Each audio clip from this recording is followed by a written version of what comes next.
স্বামী ছাড়া যদি আরেকজন পুরুষের সাথে এরকমের ভাব বিনিময় করে, ফোনে কথা বলে, প্রেম করে, খুব সুন্দর করে ভালোবাসা দিয়ে যদি চিঠি লেখে অন্য পুরুষের কাছে অথবা প্রেম নিবেদন করে, তাহলে স্বামীদের অবস্থা কেমন হবে বলেন? এইটার জবাব দিতেও যদি দেরি হয় তো খুবই কুলক্ষণ। হ্যাঁ, ভয়ানক হবে, ভয়ানক হয়ে যাবে। নিজের চরিত্র যতই যা হোক, বউর চরিত্র ভালো চাই। আচ্ছা বলেন তো, স্ত্রী আপনার সঙ্গে যেভাবে প্রেমের হাসি হাসে, প্রেম নিবেদন করে, ওই রকম আরেকটা পুরুষের কাছে সাথে করলে আপনার সহ্য হয় না কেন? আপনি স্ত্রীর উপরে আপনার অধিকারটা কতখানি, কি জন্যে? আপনার স্ত্রীর যে হাসি, যে মিষ্টি হাসি, যা আপনার প্রাণ কেড়ে নেয়, ওই হাসিতে আপনার কোনো অবদান আছে বলেন? তার যে টানা টানা চোখ, সুন্দর ভ্রু, মাথায় অনেক লম্বা চুল, শরীরটা সুন্দর, যৌবন, রূপ, এর ভেতরে আপনার কোনো অবদান আছে? হ্যাঁ আছে, একটু তো আছি। আপনি যে মুখ দিয়ে বউটা হাসে, সেই ঠোঁটে একটু লিপস্টিক লাগাইছেন। যে চোখের জন্য আপনি পাগল, সেই চোখে একটু কাজল লাগাইছেন। শরীরটাকে পেঁচাবার জন্য সুন্দর একটা শাড়ি কিনে দিছেন। একটা শাড়ি দিয়ে, একটু লিপস্টিক কিনে দিয়ে, চুলের একটা ক্লিপ কিনে দিয়ে, একটা ভালো শাড়ি কিনে দিয়া স্ত্রীর উপরে যদি এত অধিকার আছে যে কোনদিন মৃত্যু পর্যন্ত কোন প্রেমের হাসি, ভালোবাসার আদান প্রদান আপনি ছাড়া আর কারো সাথে করতে পারবে না, এইটা যদি আপনার অধিকার এভাবে প্রতিষ্ঠিত হয়, তাহলে এই হাসি যিনি দিলেন, এই দাঁত, এই সুন্দর চোখ, এই রূপ, এই যৌবন যা আল্লাহ তাআলা দিলেন, তার সামনে কোনো পীর অথবা কবরের সামনে যদি হাত পাতে আল্লাহ বরদাস্ত করেন না। কথা কি বুঝে আসছে? কথা বুঝে আসছে? আলহামদুলিল্লাহ বলেন। আলহামদুলিল্লাহ। বুঝলেই আমাদের কষ্ট সার্থক। আলহামদুলিল্লাহ বলুন। আমরা যেন আল্লাহরে চিনতে পারি, বুঝতে পারি। আমার বিশ্বাস করুন, কোরআন আমার সামনে, আল্লাহর কসম, কোন জীবিত পীর, কোন মৃত্যু পীর আমার ভাগ্যের ভালো বা মন্দ করার কোন অধিকার রাখে না, রাখে না, রাখে না। কোন পীর ফু দিয়ে আমার ভাগ্যকে ভালো বানাই দিতে পারবে না, পারবে না, এবং আমার একটা চুলও বাঁকাও করতে পারবে না। খাইরিহি ওয়া শাররিহি মিনাল্লাহ তাআলা। আমার ভালো, আমার মন্দ করার একমাত্র মালিক কে? এক আঙ্গুল আকাশের দিকে উঁচু করে চিৎকার দিয়ে বলুন, কে? আবার বলেন, আবার বলেন, আবার বলুন। হাত নামান। আল্লাহ কবুল করুন, বলেন আমিন। আমার এই বক্তব্য দিয়ে আমি কোন পীরকে অমর্যাদা করছি না। পীর সাহেবদের কাছে পীর কোন শরীয়তের শব্দ নয়। কোরআন এবং হাদিসে কোথাও পীর বলে কোনো শব্দ নাই। এটি ফার্সি শব্দ। এই শব্দের অর্থ হলো বৃদ্ধ। তো পীর যদি বৃদ্ধ হয় ভালো কথা, তিনি যদি আলেম হন আরো ভালো কথা। কিন্তু বাপ পীর ছিল, উনিও সেই সুবাদে পীর। ইলেম নাই তো, না নিজের কাছেই তো টর্চ নাই। আপনাকে অন্ধকারে উনিও ম্যানহোলের মধ্যে পড়বে, আপনারে নিয়ে পড়বে। আলেম হইতে হবে। পীর যদি হয় আলেম হইতে হবে, এক নম্বর কথা। দুই নম্বর কথা হলো, তিনি ব্যবসায়ী হবেন না। ধর্মের নামে তিনি ব্যবসা করবেন না। তিনি মানুষকে হেদায়েতের পথ দেখাবেন। প্রয়োজনে জেলে যাবেন, প্রয়োজনে ফাঁসির মঞ্চে দাঁড়াবেন।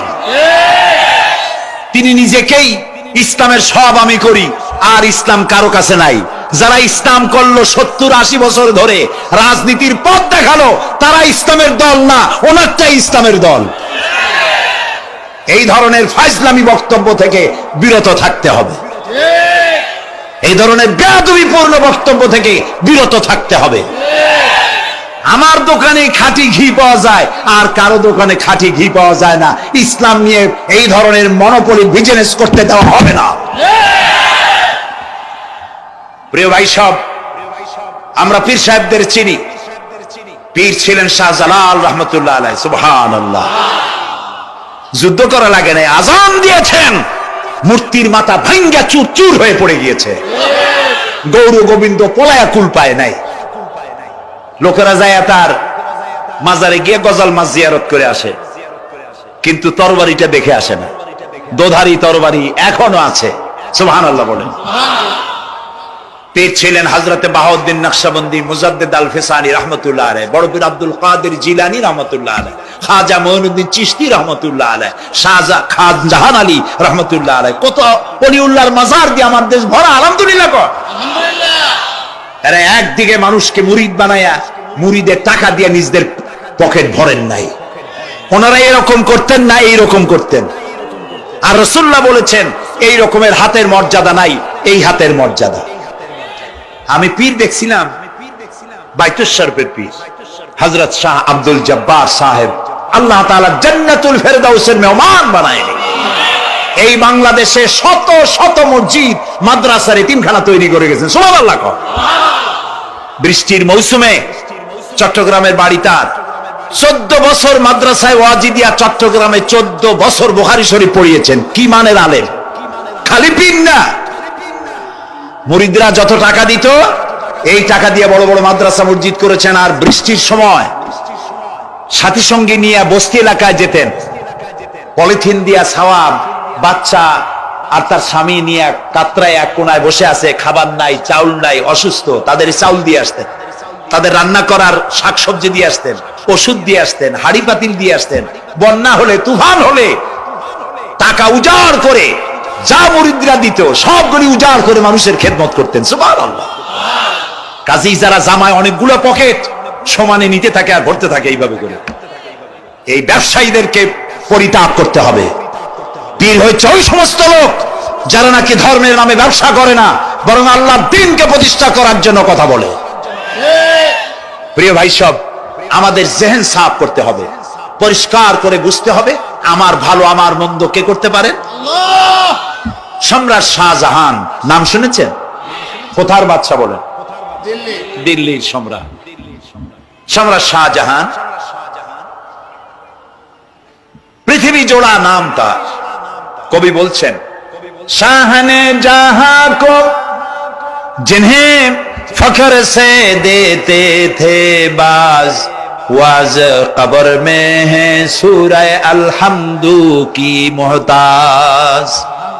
যে শাহজাহানকে কর দিয়া ট্যাক্স দিতে পারলে জনগণ নিজেদেরকে গৌরবান্বিত বলে মনে করত, সেই শাহজাহান কবরে শুয়ে আছে, সূরা ফাতিহার মুহতাজ হয়ে আছে। সুবহানাল্লাহ। যদি কেউ আমার কবরের কাছ থেকে হাইটে যাইতো আর একটু সূরা ইখলাস পড়ে সবরেসানি করতো, আমি কিছু পাইতাম। আহারে, এই এতিম ফকির হয়ে শুয়ে আছে। এক ফকির দিল্লি ঘুরতেছে, একজন বলছে, ভাই তোমারে তো খয়রাত করে দেখতেছি আমি সেই ছোটবেলা থেকে, খালি তুমি খয়রাত করো। একটা জিনিস আপনারা মনে রাখবেন, গরিব, আজকে যারা গরিব পরিশ্রমের মধ্য দিয়ে কালকে তারা ধনী হতে পারে, কিন্তু যারা ভিক্ষুক, যারা ভিক্ষা করে, জিন্দেগিতে কোনোদিন তারা বড় হতে পারবে না। ভিক্ষা করা যাদের অভ্যাস, জীবনেও বাড়ি করতে পারবে না, জীবনেও ধনী হইতে পারবে না, কিন্তু গরিব ধনী হইতে পারবে। কারণ হলো আল্লাহর কাছে দুইটা বৈধ জিনিস অত্যন্ত ঘৃণিত। কয়টা? একটা হলো তালাক, আর একটা হলো ভিক্ষাবৃত্তি, মানুষের কাছে চাওয়া। আল্লাহ পছন্দ করেন না। তো ভিক্ষুক ঘুরতেছে, একটা লোক বলল, মিয়া তোমার তো সারা জীবনই খরচ করতে দেখি। খরচ করবো না, করবো কি? যার কাছে যাই সে দেয় 4 আনা 2 আনা 1 টাকা, এর বেশি তো দেয় না। তেদি আমি কেমনে বড় লোক হব? কয় যে তুমি বাদশারে চোখে দেখো না, বাদশারে চোখে দেখো না। কয় বাদশার কাছে কি আমার মতো লোক যাইতে পারে নাকি? কন্যা যাইতে হবে, যাও। বাদশা একবার যাবা, এমন দেওয়া দেবে জীবনে আর তোমার খরচ করা লাগবে না। পাতি শিয়ালের পিছনে ঘুরে তো লাভ নাই। পাতি শিয়ালে খায় মুরগি, তোমার একটা ঠ্যাং দেবে, দাঁতের খেলালের কাজ হবে না। বাঘের পিছনে ঘোরো, বাঘে খায় গরু আর হরিণ, একটা রান দিলে তুমি 1 সপ্তাহ খাইতে পারবে। কাজে ঘুরতে গিয়েও বোঝা উচিত কার সাথে ঘুরি। তো বলছে বাদশার কাছে যাও। তো বাদশারে পাবো কই? কই তো দেখলাম কেবল মসজিদে ঢুকলো। তারপরে ফকির গিয়ে দাঁড়ায় আছে বারান্দায়, দেখে যে উনি বাদশা ভেতরে বসে হাত তুলে আছে ভাবে, আর চোখ দিয়ে পানি পড়ে দাড়ি ভিজে ভিজে পড়তেছে। নামাজ শেষ করে, মোনাজাত শেষ করে বাদশা বেরিয়েছেন। কোন বাদশা? শাহজাহান। বাইরে আসার পর ফকির বলল, আসসালামু আলাইকুম বলে ফকির রওনা করছে। বাদশা বলে, দাঁড়াও, তুমি যে রওনা করলা, তোমার তো ভিক্ষুক মনে হয়, আর লোকেরা যারা ভিক্ষুক না তারাও তো আমার কাছে চায়, আর তুমি তো ভিক্ষুক, চাইলে না কেন কিছু? ভিক্ষুক বলে, জাহাপানা, আমি কিছু চাইতে এসেছিলাম আপনার কাছে, কিন্তু আপনার করুণ অবস্থা দেখে আমার জ্ঞানের চোখ খুলে গিয়েছে। আমি দেখতে পেলাম আমি যার কাছে চাইতে এসেছি, আমি তো কান্দি না, হাতও বাতি নাই। যার কাছে চাইতে আসতাম দিল্লির সম্রাট, আবার কোন সম্রাটের কাছে হাত পেতে ভিক্ষুকের মতো কি জানি চায়, আর চোখ দিয়া পানি পড়ে দাড়ি ভিজে ভিজে পড়ছে। আমার জ্ঞানের চোখ খুলে গেছে, দুনিয়ার বাদশার কাছে আর চাইবো না। বাদশা কান্দে যে বাদশার কাছে, তার কাছেই চাইবো। প্রিয় ভাই সব, এই জন্যে জিহেন সাফ করে ফেলুন। দুনিয়ার কোন মানুষের জন্য, মানুষের কাছে নয়, কোন কবরে নয়, কোন কারো কাছে নয়, আল্লাহ তাআলার কাছেই আমরা নামাজের মধ্যে ঘোষণা করেছি, ইয়াকা না'বুদু ওয়া ইয়াকা নাস্তাঈন। আল্লাহ তাআলা, তোমার একমাত্র ইবাদত করি, তোমার কাছেই সাহায্য চাই। কাজী সাহায্য আল্লাহর কাছে। কার কাছে চাইবো বলে? আল্লাহ আমাদের ঈমান পোক্ত করে দিন। আমরা বলি আমিন, আমরা বলি আমিন। অসুখ বিসুখ হইলে পরে ধৈর্য ধরবেন। অনেক মানুষ আছে জ্বর হইলে কয় যে এত নামাজ পড়ি খালি জ্বর আমারই হয়, এত রোজা রাখি, ভালো ভালো কাম করি, আমার ছেলের অসুখ মোটে সারি। এই জাতীয় কথা বলবেন না। মুমিনের পায়ে যদি কাঁটাও ফোটে, সওয়াব থেকে খালি নাই। ধৈর্য ধরতে হবে। কাঁটা ফুটছে, বলেন ইন্না লিল্লাহ। আজাবান লিল মুমিন, মুমিনের জন্য বড়ই আশ্চর্য ব্যাপার। বিপদ হইলেও শুকর আদায় করে, আর সুখে থাকলেও শুকর আদায় করে। সুবহানাল্লাহ ওয়া বিহামদি। বিপদ আসলে সে বলে ইন্না লিল্লাহি, বলেন ইন্না লিল্লাহি ওয়া ইন্না ইলাইহি রাজিউন। আর যখন শান্তি আসে বলে আলহামদুলিল্লাহ। দুই অবস্থায় তার জন্য নিয়ামত আল্লাহর তরফ থেকে সে পায়, আলহামদুলিল্লাহ। প্রিয় ভাই সব, তো আল্লাহর উপর ঈমান আনার জন্য কয়টা শর্ত বলছি না? এই যে প্যাচ লেগে গেছে, কয় যে তিনটা। আল্লাহর উপর ঈমান আনার জন্য শর্ত কয়টা? চারটা। চারটা বলছি কয়টা? দুইটা। আরেকটা হচ্ছে আল্লাহর কুদরত এ বিশ্বাস করা। আল্লাহর কুদরত মানে শক্তি। আল্লাহর কিছু বিশ্বাস করবেন, বলেন জোরে? শক্তি। আকাশ এবং জমিনে শক্তিশালী কে? কিন্তু আমার দেশের জনগণ, কিছু কিছু রাজনীতিবিদরা বলে জনগণই নাকি সকল ক্ষমতার, সকল শক্তির উৎস। কি পাগল! তুমি ক্ষমতার উৎস?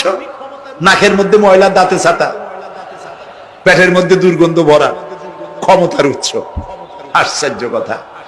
এই যে ক্ষমতার উৎস, হাজার হাজার লোক এখানে বসা, দুইটা ভাউয়া ব্যাংক যদি দুই কোণা দিয়ে ঢোকে, ভাউয়া ব্যাংক চেনেন?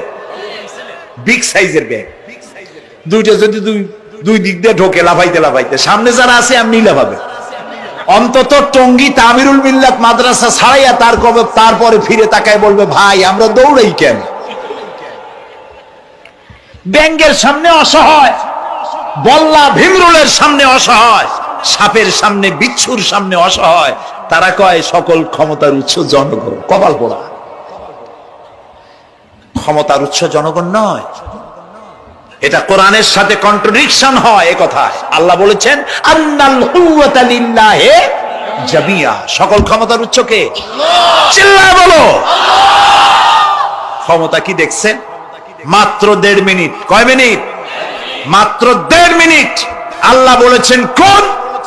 সাথে সাথে তামিলনাড়ু, মালয়েশিয়া, ইন্দোনেশিয়া, থাইল্যান্ড, মালদ্বীপ, শ্রীলঙ্কা, 2 লক্ষ লোক শেষ, 1 লক্ষের খোঁজ নাই।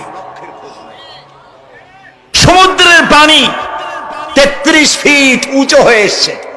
সুবহানাল্লাহ কই দিচ্ছে করে না?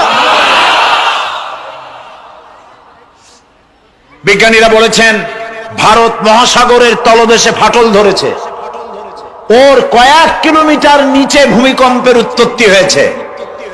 ভারত মহাসাগরের পানি 3 হাত না 4 হাত? কত কিলোমিটার আল্লাহই জানে। এই কয়েক কিলোমিটার নিচে যে মাটি, সেই মাটিরও কয়েক কিলোমিটার নিচে ভূমিকম্পের উৎপত্তি। এখান থেকে ভূমির কম্পন হয়েছে। সেই ভূমিকম্পে সমস্ত মহাসাগরের মধ্যে, ভারত মহাসাগরের মধ্যে জলকম্পন শুরু হয়েছে, পানির কম্পন, মাটির কম্পন একসাথে। 33 ফিট উঁচা, মানে 4 তলা বিল্ডিং এর মতো উঁচু হয়ে আসছে পানি। 4 তলা পরিমাণ উঁচু হয়ে পানি চলে আসছে। বাড়ি গাড়ি সব কিছু খড় কুটার ন্যায় সব উড়িয়ে দিয়েছে। এগুলোরে কপাল পোড়া নাস্তিক যেগুলি, তারা বলে প্রাকৃতিক দুর্যোগ। ওর বাপের মাথা। আচ্ছা, প্রাকৃতিক দুর্যোগ, প্রকৃতি কি? কোন জন্তুর নাম? প্রকৃতি কোন জন্তু জানোয়ারের নাম? প্রকৃতি নিজে চলে না কেউ তাকে চালায়? কে চালায়? কপাল পোড়ারা তা বোঝে না। বিশ্ববিদ্যালয়ের শিক্ষক হয়েছে তো, আল্লাহ দিয়ে আসি কোথায়? তবে সব খারাপ না, ভালো আছে আলহামদুলিল্লাহ। কিছু আছে কপাল পোড়া। বিশেষ করে শান্তিনিকেতনে যারা পড়াশোনা করে আসে, সাহিত্য চর্চা করে, এই সাহিত্য চর্চা করতে করতে এক পর্যায়ে কপাল পুড়ে যায়। আল্লাহরে চিনতে পারে না। সব চেনে, আল্লাহরে চেনে না। আল্লাহ এখন চিনাইতেছে ভালো করে। প্রিয় ভাই, সব কওমে আদ, কওমে সামুদ, এগুলিকে আল্লাহ তারা ধ্বংস করেছেন। কিয়ামতের আগে এই যে 7টা আকাশ, এই আকাশ সম্পর্কে অবিশ্বাসীরা তারা বলেছে আকাশ বলতে কিছুই নাই, এটা নাকি অনেক দূরে, তাই নীলা নীলে দেখা যায়। কি কপাল পোড়া, চিন্তা করো, নীলা নীলা দেখা যায়। এই আকাশ মহাশূন্য। এই আকাশগুলিকে, আকাশ কয়টা? কয়টা স্তর? 7টা। এগুলি কাতাইয়ে সিজিল্লিল কুতুব। কোরআনে কারিমে আল্লাহ তাআলা বলেছেন, কিতাবের পৃষ্ঠার মতো কিয়ামতের আগে একটার পর একটা ঠাস ঠাস করে পড়বে, ভেঙে চুরে চুরমার হয়ে যাবে। ওয়াইদাল বিহারু ফুজ্জিরাত, আল্লাহ তাআলা বলছেন, ইদাস সামাউ ফাতারাত ওয়াইদাল কাওয়াকিবু ইনতাসারাত ওয়াইদাল বিহারু ফুজ্জিরাত। আকাশের তারকাসমূহ বিক্ষিপ্ত হয়ে পড়বে। অসংখ্য তারকারাজি, বিশাল বিশাল তারকা বিক্ষিপ্ত হয়ে পড়বে। চন্দ্র সূর্য একটার সাথে আরেকটা ধাক্কা লেগে চাঁদ আর সূর্য আলো হারিয়ে ফেলবে, একাকার হয়ে যাবে। পাহাড়গুলো উঁচু করে আল্লাহ তাআলা জমিনের উপর আছাড় মারবেন, কালিহিনিল মানফুস, তুলার মতো উড়ে চলে যাবে। সুবহানাল্লাহ বলবা না? কত বড় শক্তি আল্লাহ পাকের। ওয়াইদাল বিহারু ফুজ্জিরাত, সমুদ্র সমূহ বিদীর্ণ হয়ে যাবে। সমুদ্রে যত পানি আছে সমস্ত পানিগুলি নিঃশোষিত হয়ে যাবে মাটির তলায়, এবং সেখানে অগ্নুৎপত্তি হবে। কোরআনে কারিম আল্লাহ বলে দিয়েছেন, গোটা সমুদ্রগুলিতে আগুন জ্বলতে থাকবে। এগুলি কিয়ামতের আলামত। আল্লাহ পাকের অফুরন্ত মেহেরবানি। এই যে কানের কাছ দিয়ে গুলিটা চলে গেছে, কানে লাগে নাই। বাড়ির কাছ থেকে কিয়ামত হয়ে গেল, বাংলাদেশে আল্লাহ বাঁচাই দিলেন। সুবহানাল্লাহ বলো, আলহামদুলিল্লাহ বলে। আমাদের প্রতিবেশী দেশগুলিতে যেভাবে আঘাত লাগছে, ওর 1000 ভাগের 1 ভাগের আঘাত কয়েক সেকেন্ড যদি বাংলাদেশে হতো, আমাদের সব অপরিকল্পিত শহর, রাজুক পারমিশন দিয়েছে 3 তলার, করা হয়েছে 7 তলা। এইভাবে অপরিকল্পিত যত বিল্ডিং আছে, এগুলি পচা সিমেন্ট দিয়ে, পচা ইট দিয়ে তৈরি করা হয়েছে। 2-3 সেকেন্ডের ভূমিকম্প যথেষ্ট এই শহর লন্ডভন্ড করে দেওয়া। অসংখ্য মানুষ মারা যাবে, অসংখ্য বাড়ি ঘর শেষ হয়ে যাবে। এদেরকে রেস্কিউ করার মতো মডার্ন ইকুইপমেন্টসও গভর্নমেন্টের কাছে নাই। এজন্য আল্লাহর কাছে সেজদা দিয়া গুনার তওবা করতে হবে, আল্লাহ আমাদের মাফ করে দাও, আমার এই গরিব দেশটাকে কিয়ামত পর্যন্ত এই গজব থেকে বাঁচাও। প্রিয় ভাই সব, আল্লাহ তাআলার ক্ষমতার ওয়াজ আমি আজ করতে পারবো না, অনেক লম্বা হয়ে যাবে। কারণ আমাকে 3টা পুঁজির কথা তো কমসে কম বলতেই হবে, অল্প করে হলেও। শুনবেন তো? আল্লাহ তৌফিক দিক, বলেন আমিন। আল্লাহ তাআলার ক্ষমতায় বিশ্বাস করা, তার প্রচন্ড ক্ষমতা, যা খুশি তাই বলে করতে পারেন। মরাকে জিন্দা, জিন্দাকে মারতে পারেন, মরুভূমিতে ফুল ফুটাতে পারেন। সুবহানাল্লাহ, যা খুশি তাই করতে পারেন। এই শক্তি সহকারে আল্লাহকে বিশ্বাস করতে হবে। 4র্থ নম্বরে আল্লাহর হুকুম এবং হাকাম, আদেশ নিষেধ, আমি আল্লাহরে বিশ্বাস করি, এই কথার কোনো দাম নাই যদি তার আদেশ না মানি। এই কথার কোনো দাম নাই যদি তার নিষেধকে আমি আমার জীবনে প্রত্যাহার না করে চলতে পারি। মুসলমান বলে দাবি করার কোনো মূল্য নাই। একদিকে নামাজ পড়ি, আর একদিকে ওজনে কম দেয়, খাদ্যে ভেজাল দেয়, বেপরদা করি, মিথ্যা কথা বলা হয়, ওজনে কম দেয়, খাদ্যে ভেজাল দেয়, জমিনের আইল ঠালে আমানতের খেয়ানত করে, আল্লাহর হুকুম মানা হলো না, রাসূলের আদেশ মানা হলো না। আল্লাহর উপর ঈমান আনার জন্য চতুর্থ শর্ত হচ্ছে আল্লাহ যা বলেছেন মাথা নত করে মেনে নিতে হবে, বলতে হবে সামি'না ওয়া আতা'না। বলেন সামি'না ওয়া আতা'না, শুনলাম আর মেনে নিলাম। বলেন তো জোরে, শুনলাম আর মেনে নিলাম। সুবহানাল্লাহ বলেন।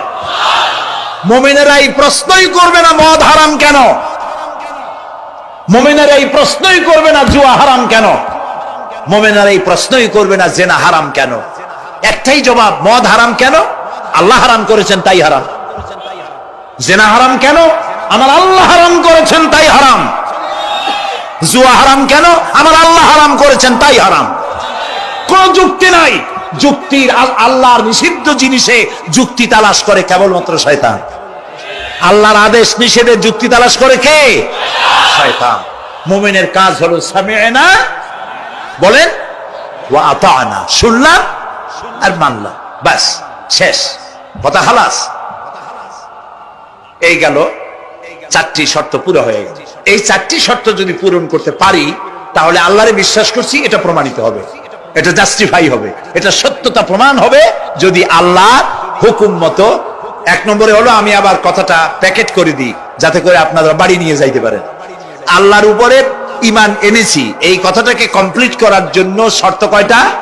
চারটা। এক নম্বরে আল্লাহর অস্তিত্বে বিশ্বাস, বলেন আল্লাহর অস্তিত্বে বিশ্বাস। দুই নম্বরে আল্লাহর গুণাবলীতে বিশ্বাস। তিন নম্বরে আল্লাহর ক্ষমতায় বিশ্বাস। চার নম্বরে আল্লাহর আদেশ এবং নিষেধে বিশ্বাস, মান্য করে চলা। আল্লাহ যেন এই তৌফিক আমাদের দেয়, বলেন আমিন। আল্লাহ রাব্বুল আলামিন দুনিয়ায় শান্তি, আখিরাতে জাহান্নাম থেকে মুক্তি দেওয়ার জন্য আল্লাহ পাক আমাদেরকে একটা ব্যবসার কথা বলেছেন। ওই ব্যবসায় পুঁজি কয়টা? বলেন। তিনটা পুঁজি। বলছি কয়টা? দেখেন যে কেমনি প্যাঁচ লাগে। বলছি মাত্র একটা, সে একটা ডাল বার করছি চারটা। এবার আসেন মূল পয়েন্টে। এবার দ্বিতীয় পয়েন্ট, রাসূলের প্রতি ঈমান। আমরা তো রাসূলের প্রতি ঈমান আনছি কিনা বলেন? রাসূলের প্রতি ঈমান এনেছি। আমাদের এই ঈমান যথেষ্ট নয়, কারণ আমাদের ঈমান হলো রবিউল আউয়াল মাসে ঈমান তাজা হয়, ঠিক না? ঠিক না? রবিউল আউয়াল মাস যখন আসি, ব্যানারটা নাই, শামিয়ানাটা নাই, রাস্তাগুলিতে ফ্ল্যাগ লাগাই আর আলোক সজ্জা করি। মন্ত্রীরা আসেন, নেতারা আসেন, সিরাতুন নবী মাহফিলে দাঁড়ায় বলেন নবীর আদর্শ অনুসরণ করা ছাড়া উপায় নাই। অথচ ওনার পা থেকে শুরু করে মাথা পর্যন্ত নবীর আদর্শ নাই। আবার এই নেতা রামকৃষ্ণ মিশনে, রামকৃষ্ণ পরমহংসদেব তার মঞ্চে গিয়ে বলেন রামকৃষ্ণের নীতি ছাড়া বিকল্প কিছুই নেই। আবার গৌতম বুদ্ধের জন্মবার্ষিকী উদযাপনের জন্য সেখানে গিয়ে বলেন গৌতম বুদ্ধের অহিংস নীতি অনুসরণ করা ছাড়া জাতির যোগীনাথ হওয়ার আর কোনো পথ নাই। যেখানে যায় সেই জায়গার গুলি ধরে। রবিউল আউয়াল মাস আসতে বলেন, আলোকসজ্জা করে ইয়া নবী সালামু আলাইকা, ইয়া রাসূল সালামু আলাইকা।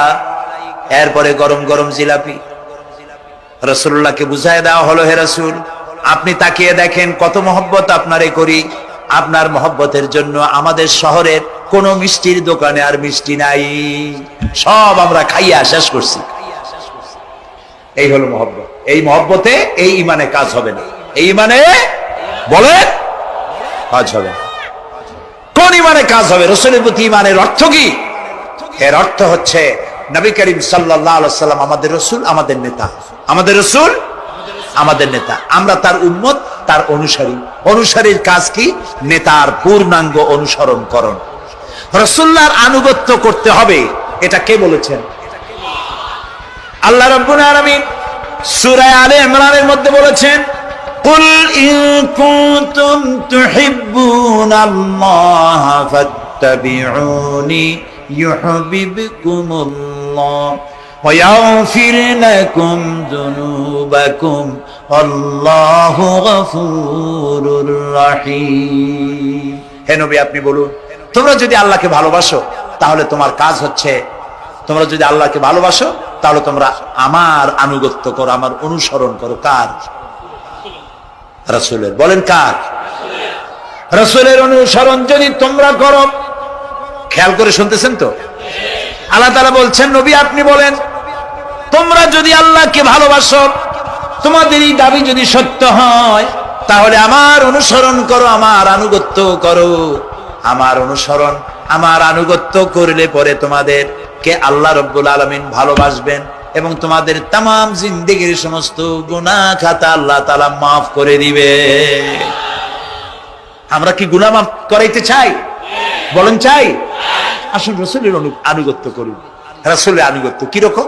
রাসূল যেভাবে মুছ কাটছে আমরা সেইভাবে মুছ কাটবো। তিনি দাড়ি যেভাবে রাখছেন আমরা সেইভাবে রাখবো। তিনি চুল কাটছেন যেভাবে সেইভাবে করবো। তিনি পায়ের নখ, হাতের নখ যেভাবে কাটছেন সেইভাবে করব। তিনি যেভাবে বিবাহ করেছেন সেই সুন্নত অনুযায়ী বিবাহ, তিনি যেভাবে দেশ চালাইছেন সেইভাবে দেশ চালাবো। রাসূলের অনুসরণের অর্থ শুধু এই নয় যে তিনি যেভাবে সুরমা লাগাইছেন আমি ওইরকম সুরমা দেব, তিনি যেভাবে কদু খাইছে আমিও কদু খাবো, এটা নয়।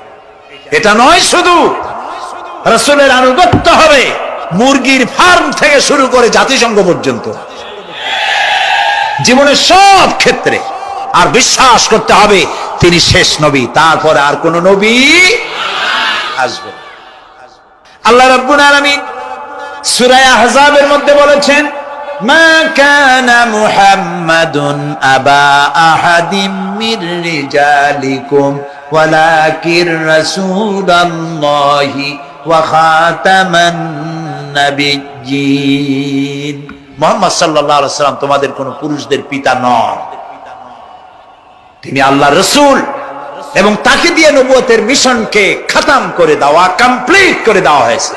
আর কোন নবী, রাসূলুল্লাহ বলেছেন লা নাবিয়্যা বাদি ওয়ালা রাসূল, আমার পরে আর কোন নবী আসবে না, রাসূল আসবে না। কথা বুঝে আসছে? আল্লাহর নবীর পরে আর কোন নবী হবে না। আল্লাহর নবী বলেছেন, একটি ইমারত তৈরি করে তার ভিতরে একটা ইট যদি খালি থাকে, একটি ইটের জায়গা যদি শূন্য থাকে, তাহলে সকলের চোখে ধরা পড়বে। ওই ইটখানা দিলে পরে বিল্ডিংটা কমপ্লিট হয়ে যায়। নবুয়তের যে ইমারত আল্লাহ তৈরি করেছিলেন, ওর ভিতরে একটা ইটের অভাব ছিল। আল্লাহ পাক আমাকে দিয়ে সেই শূন্য জায়গা পূরণ করে দিয়ে নবুয়তের মিশনকে কমপ্লিট করে দিয়েছেন। রাসূলুল্লাহ বলেছে আমার পরে আর কেউ নবী হবে না। পৃথিবীর সব মুসলমানদের আকীদা, মুহাম্মদ সাল্লাল্লাহু আলাইহি ওয়াসাল্লামের পরে যদি কেউ নবুয়তের দাবি করে সে কাফির, হাজার বার কাফির। তারা যারা তাকে যারা নবী মানবে তারাও। রাসূলুল্লাহ বলেছেন আমার পরে 30 জন মিথ্যেবাদী নবুয়তের দাবি করবে। তার মধ্যে একজন তো দাবি করছে রাসূলের জীবদ্দশায়, একটা ছিল মেয়ে লোক আর একটা ছিল পুরুষ। পুরুষটার নাম ছিল মুসাইলামা কাযযাব, নামই ছিল কাযযাব। কাযযাব মানে মিথ্যাবাদী। দেখছেন অবস্থা, নামই মিথ্যাবাদী। উম্মতেরা কইল যে আপনি তো একজন নবী, আমরা সৌভাগ্য আর দুর্ভাগ্য হোক আপনারা নবী বলে মানলাম। মুহাম্মদ সাল্লাল্লাহু আলাইহি ওয়াসাল্লামের কাছে প্রায় জিবরাইল আসে আর ওহী আনে, আর আপনি আমাদের কোনো ওহী দিতে পারলেন না পর্যন্ত। কয় যে কেবল না নবী হইলাম, অপেক্ষা করো, ওহী আসবেন। বেশ কিছুদিন যাওয়ার পর খুব চিন্তা ভাবনা করে কয় যে ওহী একটা আসছে। উম্মতেরা সব দৌড়ে আসছে, কি ওহী? কয় যে এইমাত্র শেষ রাত্রে জিবরাইল আসছিল, আইসে আমারে কয়ে গেল একটা সূরা নাজিল করলেন। সূরাটা কি? ইন্না আতাইনাকাল আকাক ফাসাল্লি লিরাব্বিকা ওয়াজআক ইন্না শানিয়াকা হুয়াল আবলাক। উম্মতেরা কয় সর্বনাশ, এই সূরা পড়তে গেলে তো আমরা কাইসা পড়ে যাব। এর অর্থ তো খুব বিকায়দা। কি কি সূরা নাজিল হইল আপনার উপরে? ইন্না আতাইনাকা লাকাক, মানে আমি তোমাকে হুতুম পেশা দান করেছি। সুতরাং তুমি তোমার প্রভুর উদ্দেশ্যে নামাজ পড়ো আর চিৎকার মারো, কারণ তোমার শত্রুরা সাদা এবং কালো বর্ণের। আমরা তো আগামাথা কিছু বুঝলাম না, কি হই? আচ্ছা ঠিক আছে, পয়গম্বর মুহাম্মদ সাল্লাল্লাহু আলাইহি সাল্লামকে তার উম্মতেরা নিয়ে যায় তাদের বাগানে, মাঝে মধ্যে নিয়ে যায়। নিলে পরে যে কুয়ায় পানি থাকে না, শূন্য কুয়া পানিতে ভরে যায়। যে গাছতলা দিয়ে তিনি হেঁটে যান, যে খেজুর গাছে খেজুর নাই, সেই গাছতলা দিয়ে রাসূল হেঁটে গেলেন, গাছে ফল ধরে যায়। আপনি তো এরকম কিছু দেখাইতে পারেন না। তোমরা তো আমার নেও না, চলো না যাই। নিয়ে গেছে, যাই দেখে যে কুয়ার পাড় দিয়ে যায়, যে কুয়ায় পানি থাকে তা থাকে, শুকায় যায়। যে গাছতলায় দিয়ে যায়, ওই গাছে খোরমা থাকলে সাথে সাথে খরগুড়ি ঝরে যায়। উম্মতের কয় কি একটা কপাল পড়ো নবী পাইলাম ভাগে। আল্লাহ তারে শেষ করছে দুনিয়া থেকে, জাহান্নামে চলে গেছে। সেই মহিলাটাও গেছে, সেও গেছে। রাসূলুল্লাহ বলেছেন এইরকম 30 জন মিথ্যাবাদী নবুয়তের দাবি করবে কিয়ামতের আগ পর্যন্ত। গোলাম আহমদ কাদিয়ানী, এ হলো ইতিহাসে আমরা যদ্য পাই, তার পর্যন্ত 28 জন হয়েছে। মুহাম্মদ সাল্লাল্লাহু আলাইহি সাল্লামের ইন্তেকালের পর ওকে নিয়ে হয়েছে 28 জন। কয়জন হইল? বাকি আছে কয়জন? তাই বলে কিয়ামত যে এই 2 জন হইলি আগামী বছর বা 5-6 বছরের মধ্যে কিয়ামত হবে, ওইটা চিন্তা করেন না। এই পৃথিবীতে একটা লোক আল্লাহ শব্দ উচ্চারণ করার যদি থাকে, কিয়ামত সে পর্যন্ত হবে না। সুবহান। সুতরাং বহুত দেরি আছে কিয়ামতে। তবে ওর মতো আরো শয়তান 2 জন আসবে। গোলাম আহমদ কাদিয়ানী বলল, আমি পয়গম্বর, আমি নবী, আমার উপরে ওহী আসে। তো তার সঙ্গে ওই যুগের বড় আলেম মাওলানা আতাউল্লাহ শাহ বুখারী রহমাতুল্লাহ আলাইহি, তিনি বললেন, আচ্ছা তুমি যে নবুয়তের দাবি করো, এই শক্তি তুমি পাও কই? কয় যে আমার শক্তি তো কোরআন, কোরআনের মধ্যেই আছে আমার কথা। কোথায়? কয় সূরা সফের মধ্যে আছে, ইয়াতি মিন বাদি ইসমুহু আহমদ। ঈসা আলাইহিস সালাম আমার ব্যাপারে ফোরকাস্ট করেছেন, ভবিষ্যৎবাণী দিয়েছেন যে আমাবে না, পরকালকে যারা বিশ্বাস করবে না তাদের সম্পর্কে আল্লাহ পাক বলছেন, والذين كذبوا بآياتنا ولقاء الآخرة حبطت أعمالهم। পরকালকে যারা বিশ্বাস করবে না, আখিরাতের দিনের পরে যাদের ঈমান থাকবে না, যারা বিশ্বাস করবে না, তাদের জীবনের সমস্ত ভালো কাজগুলি আল্লাহ রাব্বুল আলামিন বরবাদ করে দিবেন। তাদের জীবনের কোনো কাজের কোনো মূল্য নাই, সমস্ত কাজগুলি নিষ্ফল, বেকার, যারা নাকি পরকালকে বিশ্বাস করবে না। পরকালের বিশ্বাসটাই হচ্ছে মানুষের জীবনের সবচাইতে নৈতিকতার মূল ভিত্তি। একটা মানুষের চরিত্র ভালো হওয়ার জন্য পরকালের বিশ্বাসটা সবচাইতে বড় জিনিস। মানুষ ভালো মন্দ, পরকালের দরকারটা কি? প্রশ্ন উঠতে পারে, পরকালটা না হলে কি হইতো? পরকালটা এই জন্য হবে, এই জন্য দরকার যে পৃথিবীতে মানুষ অনেক ভালো কাজ করে, আবার অনেক খারাপ কাজও করে, দুরকমই করে। যত ভালো কাজ করে, এই ভালো কাজের পুরস্কার পৃথিবীতে দেওয়া সম্ভব নয়। একটা মানুষ এত ভালো কাজ করলো, নামাজ পড়লো, রোজা রাখলো, হজ করলো, যাকাত দিল, তারপরে আল্লাহর দ্বীন প্রতিষ্ঠার জন্য কষ্ট করলো, জেল খাটলো, জরিমানা দিল, ফাঁসির মঞ্চে চড়লো, তার এত ভালো কাজের পুরস্কার এই পৃথিবীতে দেওয়া সম্ভব নয়। এজন্য এমন একটা সময় দরকার যেখানে এগুলির এই বিরাট একটা লম্বা সময় তাকে পুরস্কার দেওয়া যায়, সেজন্য পরকালের প্রয়োজন। আবার পৃথিবীতে এমন বহু লোক আছে যারা এত অন্যায় করে যে অন্যায়ের শাস্তি পৃথিবীতে এই সীমিত সময় দেওয়া সম্ভব নয়। যেমন দৃষ্টান্ত দিতে গিয়ে আমি বলি যে একটা মানুষ যদি একটা মানুষকে হত্যা করে, তাহলে আপনি তাকে ওই একটা হত্যার বিনিময়ে তাকেও আপনি হত্যা করলেন, তাকেও ফাঁসি দিয়ে দিলেন। কিন্তু একটা মানুষ যদি লক্ষ লক্ষ মানুষ হত্যার কারণ হয়, একটা মানুষ যদি অনেকগুলি মানুষ মারে, তাহলে অনেকগুলি মানুষ মারার শাস্তি তো একটা জীবনের উপরে আপনি দিতে পারেন না। তাকে তো, তার জীবন তো একটাই, তার জীবন কয়টা? একটা গুলি করলেন, ফাঁসিতে দিলেন, তার একটা জীবন গেল। কিন্তু সে তো মেরেছে অনেক, তার কারণে তো লক্ষ লক্ষ মরছে। কাজে এই শাস্তি পৃথিবীতে দেওয়া সম্ভব নয় বলে এমন একটা জায়গা দরকার যেখানে এই ধরনের বড় রকমের শাস্তি, দীর্ঘমেয়াদী শাস্তি দেওয়া যায়, শরীরটাও সেরকমের বানানো যায়, এই ধরনের করে একটি জায়গা দরকার। সেই জায়গার নাম হচ্ছে পরকাল, সেই জায়গাটার নাম হচ্ছে আখিরাত। এই জন্য কমন সেন্সের সাধারণ জ্ঞানের দাবিও পরকাল প্রয়োজন। আর পরকালের ভিত্তিতেই মানুষের চরিত্র গঠন হতে পারে। মনে করেন একজন অফিসার, তিনি জানেন তাকে দেখার কেউ নাই, তার যা খুশি তিনি তা করতে পারেন, তার পেছনে কোনো গোয়েন্দা বিভাগের লোক লাগানো নাই। এই চিন্তা যদি তার থাকে, তাহলে ঘুষের টাকা খাওয়া, স্বজন প্রীতি করা তার জন্য কি অসম্ভব না সম্ভব? খুবই সম্ভব। আরেকজন অফিসার তিনি যদি জানেন যে না, আমাকে দেখার মতো লোক আছে, আমার পেছনে গোয়েন্দা বিভাগের লোকেরা কাজ করতেছে, আমার কোনো জিনিসই এড়িয়ে যাবে না, এই চিন্তা যদি থাকে, তাহলে এই দুইজন অফিসারের আচরণ এক হবে? কখনই হবে না। একজনের আচরণ হবে খুবই সংযত, আরেকজনের আচরণ হবে খুবই অসংযত। সুতরাং পরকালে যে বিশ্বাসী ব্যক্তি, সে ব্যক্তি চুরি, ডাকাতি, জেনা, ব্যভিচার, হত্যা, ধর্ষণ ইত্যাদি থেকে তিনি হবেন মুক্ত।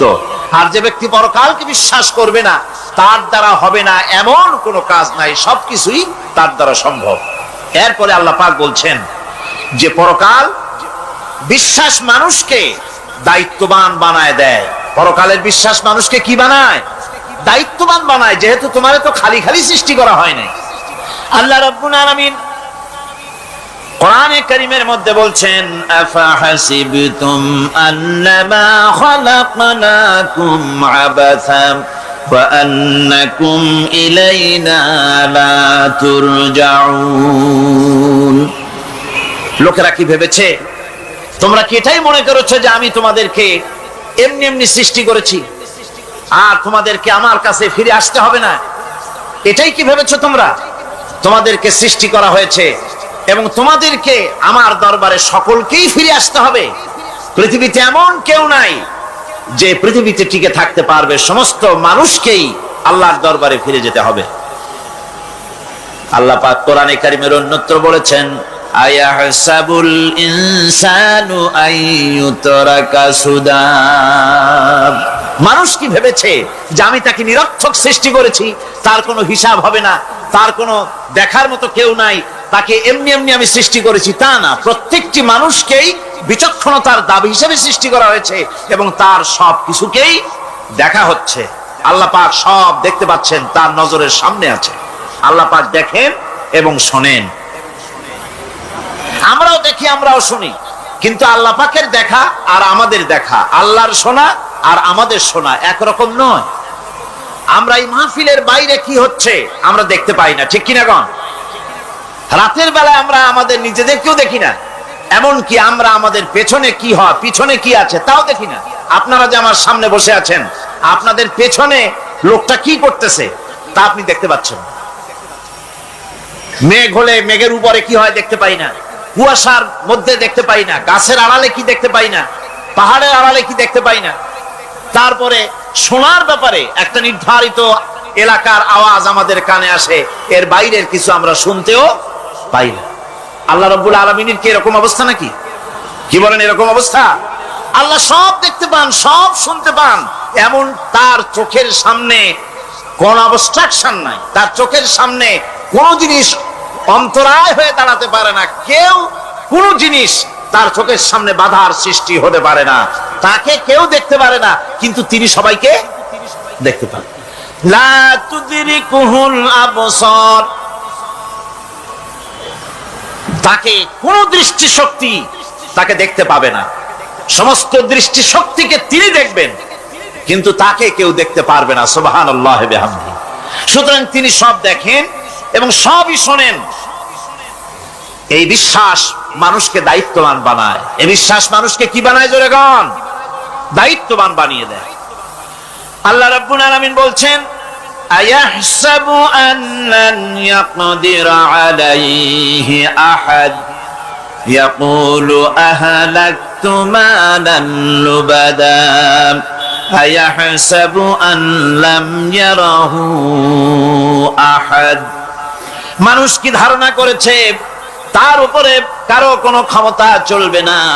সে বলে আমি অনেক ব্যয় করেছি, আর সে ভেবেছে তাকে দেখার মতো কেউ নাই। আল্লাহ পাক বলেন দেখার জন্য অবশ্যই একজন আছেন, তিনি হচ্ছেন আল্লাহ রাব্বুল আলামিন। কে দেখতে পান? জোরে সরে বলেন, কে দেখতে পান? আল্লাহ পাক সব দেখেন, সব শোনেন। এমনকি সমুদ্রের অতল তলদেশে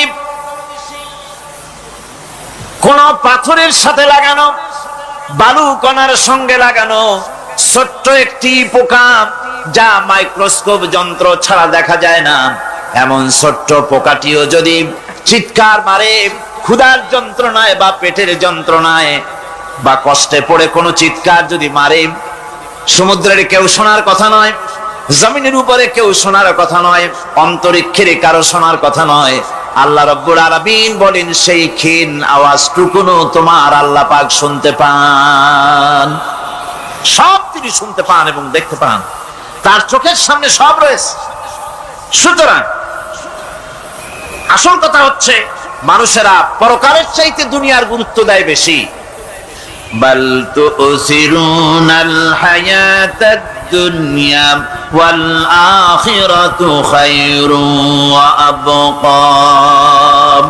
তোমরা পার্থিব জীবনকে অগ্রাধিকার দিয়েছো, আর পরকাল হচ্ছে উত্তম এবং স্থায়ী। পরকাল হচ্ছে উত্তম। পৃথিবীর একটা নিকৃষ্ট জায়গা, একটা ছোট্ট জায়গা পৃথিবী। এটার আরবি হচ্ছে কি বলুন তো? পৃথিবীর আরবি কি? দুনিয়া। এটাকে দুনিয়া, দুনিয়া শব্দটা এসেছে আদনা শব্দ থেকে, তুচ্ছ, নিকৃষ্ট, এটা কোনো দাম নাই। আর এই জন্য হাদিস শরীফে এসেছে যে এই পৃথিবীর মূল্য যদি আল্লাহর কাছে মশার দানা তুল্য যদি হতো, তাহলে কাফেরকে এক ঢোক পানি আল্লাহ পাক গিলতে দিতেন না। আল্লাহর দৃষ্টান্তটা, হাদিস শরীফের দৃষ্টান্তটা লক্ষ্য করেছেন? এই পৃথিবীর মূল্য যদি একটা মশার দানার তুল্য যদি হতো, আপনাকে কেউ যদি 1,00,000 মশার দানা যদি কেউ আপনাকে জোগাড় করে দেয়, আপনি কয় টাকা দিয়ে কিনবেন? কোন কথা বলতেছেন না? খুব আগ্রহ আছে কেনার নাকি? 4 আনা দিয়েও, 4 পয়সা দিয়েও আপনারা কেউ কিনবেন না, যেহেতু মশার দানা 10 কোটি দানা আনি জোগাড় করে দেন, নদী করবোটা কি? কাজেই দৃষ্টান্তটা লক্ষ্য করুন যে এই পৃথিবীর মূল্য যদি আল্লাহ পাকের কাছে একটা মশার দানার তুল্য যদি হতো, তাহলে আল্লাহ রাব্বুল আলামিন কাফেরকে এক ঢোক পানি গিলতে দিতেন না। তার মানে এটার কোনো দাম নাই। তো যেটার দাম নাই সেটার দাম আমরা খুব বেশি দিয়েছি। আর পরকাল হচ্ছে স্থায়ী, চিরস্থায়ী জায়গা। সেই চিরস্থায়ী জায়গার আমরা মূল্য দেই নাই। যেমন আমরা দেহের মূল্যটা বেশি দেই, আত্মার মূল্যটা কম দেই। দেহটারে সাজাই বেশি। এই দেহটার জন্য দেখছেন অবস্থা, শীতকালে কত ক্রিম মাখে, পায়ে ভ্যাসলিন মাখে, মুখে ক্রিম মাখে, হাতে জেলি মাখে, তারপরে ঠোঁটে আরো কিছু মাখে, এরপরে এতগুলি মাইখা তারপরে জামা কাপড় সেন্ট আতর কত কিছু সমানে মাখতে থাকে শরীরের জন্য, এত যত্ন। তারপরে ভুরি ভোজন পাইকারি দরে খায়, জনমের মতো খায়। খাওয়ার চোটে পেট যায় একদিক, পাছা যায় আর একদিক, মাথা যায় আর একদিক, আস্তে আস্তে দুম্বার সাইজ হয়ে যায় মানুষের বডিটা। যেই শরীরটার কোনো দাম নাই, কোনো মূল্য নাই। আপনারা আচ্ছা, আপনারা সত্য করে বলেন দামটা কার? শরীরের দেহের দাম বেশি না আত্মার দাম বেশি? কোন তো কোনটার দাম? কার দাম? আত্মাটার দাম বেশি। এটা মুখ দিয়ে বললেন, কিন্তু আসলে মনের কথা হইলে আত্মারে আপনারা কিছু খাইতে দিতেন। আত্মাকে তো কিছু খেতে দেওয়া হয় না, দেহটারই। আত্মাটার দাম যদি বেশি না হবে, মানুষ মরে গেলে পরে যায়টা কি? চোখ আছে, কান আছে, মুখ আছে, হাত আছে, পা আছে, সবই তো রয়ে গেল। গেলটা কি? কি যাওয়ার কারণে? প্রাণের সন্তান, কলিজার টুকরা সন্তান বলে মা, বাবার কাছে আমার যেতে ভয় করে। ছোট্ট বাচ্চা বাবার কাছে যেতে চায় না, প্রাণীদিকা স্ত্রীও যেতে চায় না। মা বাবা আত্মীয় স্বজন সবাই বলে তাড়াতাড়ি বিদায় করো, তাড়াতাড়ি বিদায় করো।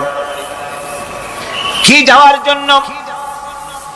কি ছিল মূল্যবান জিনিস, আর ওইটা যাওয়ার জন্যই পরিণতি হলো। সেটার নাম হলো রুহু। যে আত্মাটার বেশি মূল্য, সেইটার মূল্য মানুষেরা দেয় না। এই আত্মাটা কি জিনিস? আল্লাহ পাক নবীর কাছে প্রশ্ন করা হয়েছে রূহ সম্পর্কে, আল্লাহ তার জবাব দিয়েছেন ওয়ায়াসআলুনাকা আনির রূহ কুলির রূহু মিন আমরি রাব্বি। নবী হে, আপনাকে প্রশ্ন করা হয় রূহ কি জিনিস, আপনি বলুন এটি হচ্ছে আল্লাহর হুকুম। আল্লাহর একটা হুকুম মানুষের ভিতরে কাজ করে, এটা এতই গুরুত্বপূর্ণ, ওটা থাকলে আমরা বাঁচি, ওটা না থাকলে আমরা মরে যাই। এখন যেটার গুরুত্ব বেশি সেটাকে খাইতে দেই না, সেটার জন্য কোনো যত্ন নাই, খোঁজ নাই, খবর নাই। সকালবেলায় ব্রেকফাস্ট, নাস্তা, লাঞ্চ, ডিনার, বিকালের চা, ফলারি, কোনো জিনিসের অভাব নাই, সমানে খায় আর সমানে শরীরটারে বাঁচায়। আর যেটার কারণে বডিটা বাঁচে তার কোনো খোঁজ খবর নাই, ওটারও কিছু খাবার দিতে হবে। ওটারে কি খাওয়াবেন? ওটাই কি ফুলকপি খাবে? শীতের দিনের লাল শাক খাবে? লট্টা মাছ খাবে নাকি? খাবেন। রূপচান্দাও খাবেন। শীতকালের ভাপা পিঠাও না, ধুপি পিঠা কি কন আপনারা, এগুলোও খাবেন। সুতরাং এই যে শরীর, আপনার আত্মাটা, ওরে খাইতে দিবেন কি? ও কচু খায় না, মূলাও খায় না, দুধও খায় না, পনিরও খায় না, ঘিও খায় না, মাছ গোশতও খায় না। যেহেতু এই আত্মাটা এসেছে রুহের জগৎ থেকে, তাই ওর খাদ্য এই পৃথিবীতে বানানো হয় নাই।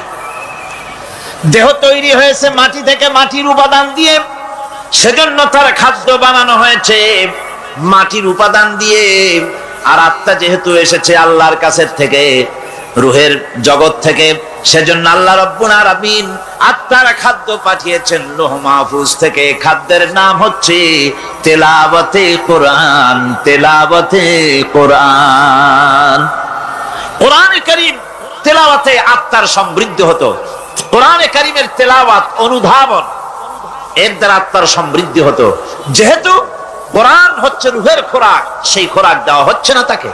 কাজে আমি বলতেছিলাম যে যে জিনিসের মূল্য বেশি আমরা তার মূল্য দিতে জানি না, যেটার মূল্য কম সেটার মূল্য দেই বেশি। অনুরূপ ভাবে এই পৃথিবীর কোন দাম নেই, আল্লাহ পাক বলছেন, সেই জিনিসটার মূল্য আমরা বেশি দিলাম, আর পরকালের চিন্তা আমাদের দিল থেকে উবে গেল। এই জন্য আল্লাহ রাব্বুল আলামিন বলেন, ইন্নাল্লাযীনা লা ইউমিনুনা বিল আখিরাতি যায়্যান্না লাহুম আ'মালাহুম ফাহুম ইয়ামাহুন। যারা পরকালের প্রতি ঈমান আনে না, পরকালকে যারা বিশ্বাস করে না, তাদের ক্রিয়াকাণ্ডকে তাদের কাছে চিত্তাকর্ষক বানায় দেওয়া হয়। আর এভাবে তারা পথভ্রষ্ট হয়ে যায়। দুনিয়া তাদের কাছে বেশি মজা লাগে, দুনিয়াটা বেশি ভালো লাগে। ভাই হুজুর, তাফসীরের মাহফিল ভালো লাগে, আবার যখন কীর্তন শুনতে যাই, সিনেমা দেখতে যাই, তাও খারাপ লাগে না, তাও ভালো লাগে।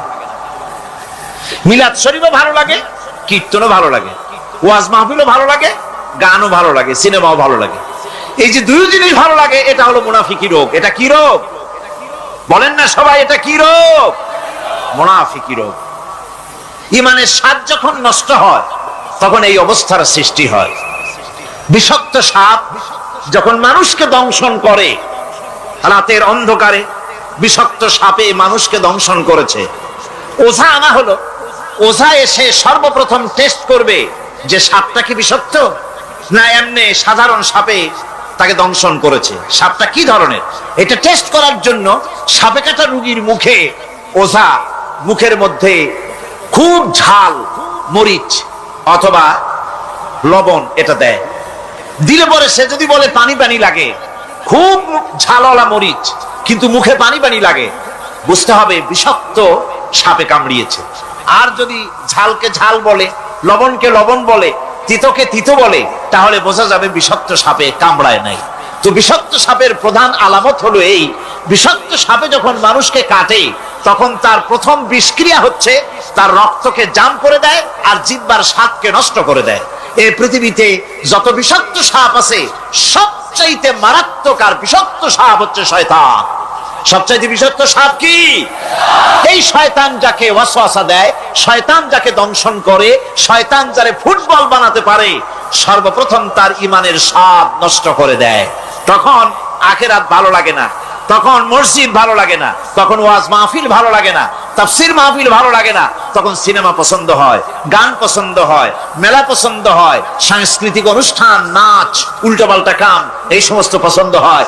আল্লাহর ইসলাম ভালো লাগে না, পছন্দ হয় না। আল্লাহ পাক বলেন, পরকালকে যারা অস্বীকার করে তাদের তাদের জন্য এই দুনিয়াটাকেই তাদের সামনে চিত্তাকর্ষক, তাদের ক্রিয়াকাণ্ডকে চিত্তাকর্ষক করে দেওয়া হয়, আর এর ভেতরেই তারা পড়ে থাকে। ফলে এই সব পরকালে অবিশ্বাসী লোকগুলি অহংকারী হয়। তারা কি হয়? আল্লাহ পাক বলেন, فالذين لا يؤمنون بالآخرة قلوبهم منكرة وهم مستكبرون। পরকালের প্রতি যারা ঈমান আনে না, পরকালকে যারা বিশ্বাস করে না, তাদের মন সত্য কথাকে অস্বীকার করে, আর এই লোকগুলি অহংকারী হয়ে যায়, ধরাকে সরাক জ্ঞান করে। কি হনুরে এই অবস্থার সৃষ্টি হয়ে যায়। সে মনে করে যে পৃথিবী আমার, উলট পালট করে দে মা, লুটে পুটি খাই, পরকালে বিশ্বাস নাই, যা খুশি সে তখন তা করতে থাকে এবং অহংকারী হয়ে যায়। পরকালীন জীবনের অস্বীকৃতি আজকে নতুন কিছু নয়। আজও এক শ্রেণীর লোক আছে যারা বলে পরকাল বলে কিছুই নাই, আল্লাহ সম্পর্কে বলে দেয়ার ইজ নো গড, স্রষ্টা বলতে কিছু নাই, পরকালকেও বিশ্বাস করে না এমন লোক আমাদের দেশে আছে কিনা? কোন যেরকম আছে কিনা? যথেষ্ট তৈরি হয়েছে এবং বর্তমান সময় বেশি তৈরি হয়েছে। অতীতের কোন সময় ইসলাম আর মুসলিম সেন্টিমেন্ট এত আহত হয় নাই যত এই কয়েক বছরের মধ্যে হয়েছে, ঠিক কিনা? পরকালকে অস্বীকার করেছে, কোরআন শরীফকে আগাগোড়া সংশোধনের কথা বলেছে, আল্লাহকে মিথ্যাবাদী বলেছে। নাউজুবিল্লাহ পড়েন না কেন? নাউজুবিল্লাহি মিন যালিক। আল্লাহকে মিথ্যাবাদী বলা হয়েছে, কোরআনের সংশোধনের দাবি উঠেছে, মাদ্রাসার ভেতরে ডাকাত দুষ্ট পয়দা হয় বলা হচ্ছে। এভাবে করে তারা আল্লাহকে অস্বীকার করেছে, কোরআনকে অস্বীকার করেছে, পরকালকে অস্বীকার করছে। পরকালকে সেই অতীতের যুগের কাফেরাই অস্বীকার করে নাই, বর্তমান যুগেরও এক শ্রেণীর লোকেরা, তারা আবার মুসলমান নামধারী, নাম মুসলমানি নাম লাগানো আছে, পরকালকে তারা অস্বীকার করছে। এদের ভিত্তি হচ্ছে এই, তারা বলে ইন হিয়া ইল্লা হায়াতুনাদ দুনিয়া ওয়া মা নাহনু বিমাবউসিন। তারা বলে এই দুনিয়ার জীবনটাই একমাত্র জীবন, এই দুনিয়ার জীবনই হলো একমাত্র জীবন, আমরা উঠবো না পরকালে, পরকাল বলে কিছুই নাই, পরকাল বলে কোনো জিনিস নাই, আমাদেরকে কিয়ামতে আল্লাহর দরবারে ওঠা লাগবে না। সুতরাং তারা ওমর খৈয়ামের মুরিদ হয়ে যায়। তারা বলতে থাকে, এই বেলা ভাই মদ খেয়ে নাও, কাল নিশীতের ভরসা কই, চাঁদনি জাগিবে যুগ যুগ ধরি, আমরা তোমার রবনা সই। যত পারো মদ খাও, নগদ যা পাও হাত পেতে নাও, বাকির খাতায় শূন্য থাক। দূরের বাদ্য কিলাপ শুনে মাঝখানে যে বেজায় ফাঁক। কোথায় কিয়ামত আর কোথায় পরকাল, কোথায় বিচার, কোথায় হাসর, কোথায় সিরাত, কোথায় মিজান, আর মাঝখানে টাটকা সুখগুলো ছাড়িয়ে দেবে একটা কথা, মাঝখানের এই টাটকা সুখগুলি গ্রহণ করো, মজা করো। এই সব শিক্ষা দেওয়া হয় ওই সেকুলার শিক্ষা ব্যবস্থার মাধ্যমে কলেজে এবং বিশ্ববিদ্যালয়গুলিতে, যার কারণে পরকালের বিশ্বাস নাই বলে এমন কোন কাজ নাই যা তারা করতে পারে না। এই মাত্র কয়েক মাস দেড়েক আগে রাজশাহী ইউনিভার্সিটিতে যে কাণ্ডটা ঘটে গেল, মনে আছেন আপনাদের? পত্র পত্রিকা আপনারা পড়েছেন, এবং আমি রাজশাহীতে গিয়ে সেখানে প্রত্যক্ষদর্শী যারা দেখেছে তাদের মুখে শুনেছি, শিক্ষাবর্ষ সমাপন করেছে যে সব ছাত্র ছাত্রীরা, তারা র‍্যাগ ডে উদযাপন করছে। র‍্যাগ ডে উদযাপন যেদিন করবে সেই দিনে তারা উচ্ছৃঙ্খল কাপড় চোপড় পরেছে, ছেলেরা এবং মেয়েরা উভয়, এমন ভাবে কাপড় পরেছে যে কাপড় দ্বারা তারা শরীরের গোপন অঙ্গগুলি দেখা যায়। এরপরে আজেবাজে চিৎকার দিয়েছে, আজেবাজে স্লোগান দিয়েছে, গাধার মতো, কুকুরের মতো, শিয়ালের মতো তারা ডেকেছে। আমি বুঝি না চিন্তাধারা কেমন দেউলিয়া হয়ে গেল। শিক্ষাবর্ষ বিশ্ববিদ্যালয়ের সর্বোচ্চ শিক্ষাঙ্গন থেকে লেখাপড়া শেষ করে বেরোচ্ছে, যাওয়ার সময় তারা বিশ্ববিদ্যালয় থেকে কুকুরের ডাক দিল, শিয়ালের ডাক দিল, ছাগলের ডাক দিল। কি প্রমাণ করতে চাইলো? যে 16 বছর লেখাপড়া করে বিশ্ববিদ্যালয়ের অঙ্গন পেরিয়ে গোটা জাতির জন্য ছাগল হয়ে আমরা আবির্ভূত হচ্ছি, অথবা কুকুর গরুর ভূমিকায় আমরা আবির্ভূত হচ্ছি। নাউজুবিল্লাহি মিন যালিক। এরপরে মিছিল শেষ করলো, সন্ধ্যাবেলায় শুরু হলো সাংস্কৃতিক অনুষ্ঠান। বিদ্যুৎ কর্তৃপক্ষের সঙ্গে বোধহয় লাইন করা ছিল। সন্ধ্যা 7:30টার সময় মঞ্চ তৈরি আছে, গান হচ্ছে, আনন্দ ফুর্তির শেষ নাই। সামনে সব মেয়েরা বসা, যারা দিনের বেলা ওই ধরনের কাপড় চোপড় পরে ছেলেদেরকে উস্কায়েছে, ছেলেগুলিও তাদেরকে উস্কায়েছে। মাঝখানে তারা বসা, চতুর্দিকে ছেলেরা দাঁড়ানো। হঠাৎ করে লাইট বন্ধ হয়ে গেল, বিদ্যুৎ চলে গেল। এখন সাংস্কৃতিক অনুষ্ঠান কি কায়দায় হচ্ছে, কত প্রকার হচ্ছে, কিভাবে হচ্ছে? নাউযুবিল্লাহি মিন যালিক। পুলিশেরা বলেছে বিদ্যুৎ যখন এলো, মেয়েগুলিকে অনেক মেয়ে পাওয়া গেছে, কাপড় নাই, পেটিকোট নাই, উলঙ্গ। তাদেরকে ধরে ধরে উঠানো হয়েছে হোস্টেলে। পরের দিন সকালবেলায় মাঠ ভর্তি ভাঙা কাচের চুড়ি, ভ্যানিটি ব্যাগ, চশমা, কাপড় চোপড় ছিড়িয়ে ছড়িয়ে চতুর্দিকে পড়ে আছে। এই হলো শিক্ষা। নাউযুবিল্লাহি মিন যালিক। আমি কসম করে বলতে পারি, বিশ্ববিদ্যালয়ে যদি কোরআন শরীফের তাফসীর পড়ানো হতো, হাদিস শরীফ যদি পড়ানো হতো, কেউ কেউ বলবেন কোরআন হাদিস তো পড়ানো হয়, বিশ্ববিদ্যালয় কলেজে পড়ানো তো হয়। আমি তো জানি সিলেবাসে 10টা 5টা হাদিস আছে, 2-4 লাইন কোরআন শরীফ আছে, এর কোনো মানে নাই। মাদ্রাসায় যেমন পড়ানো হয় 30 পারা কোরআনের তাফসীর, রাসূল করিম সাল্লাল্লাহু আলাইহি ওয়াসাল্লামের হাদিস যেমন পড়ানো হয়, এইভাবে করে যদি বিশ্ববিদ্যালয়ে কোরআন হাদিস পড়ানো হতো, আল্লাহর কসম বাংলাদেশের বিশ্ববিদ্যালয়গুলি গোটা জাতিকে চোর, গুন্ডা, বদমাশ, ডাকাত উপহার দিত না, উপহার দিত শাহজালাল।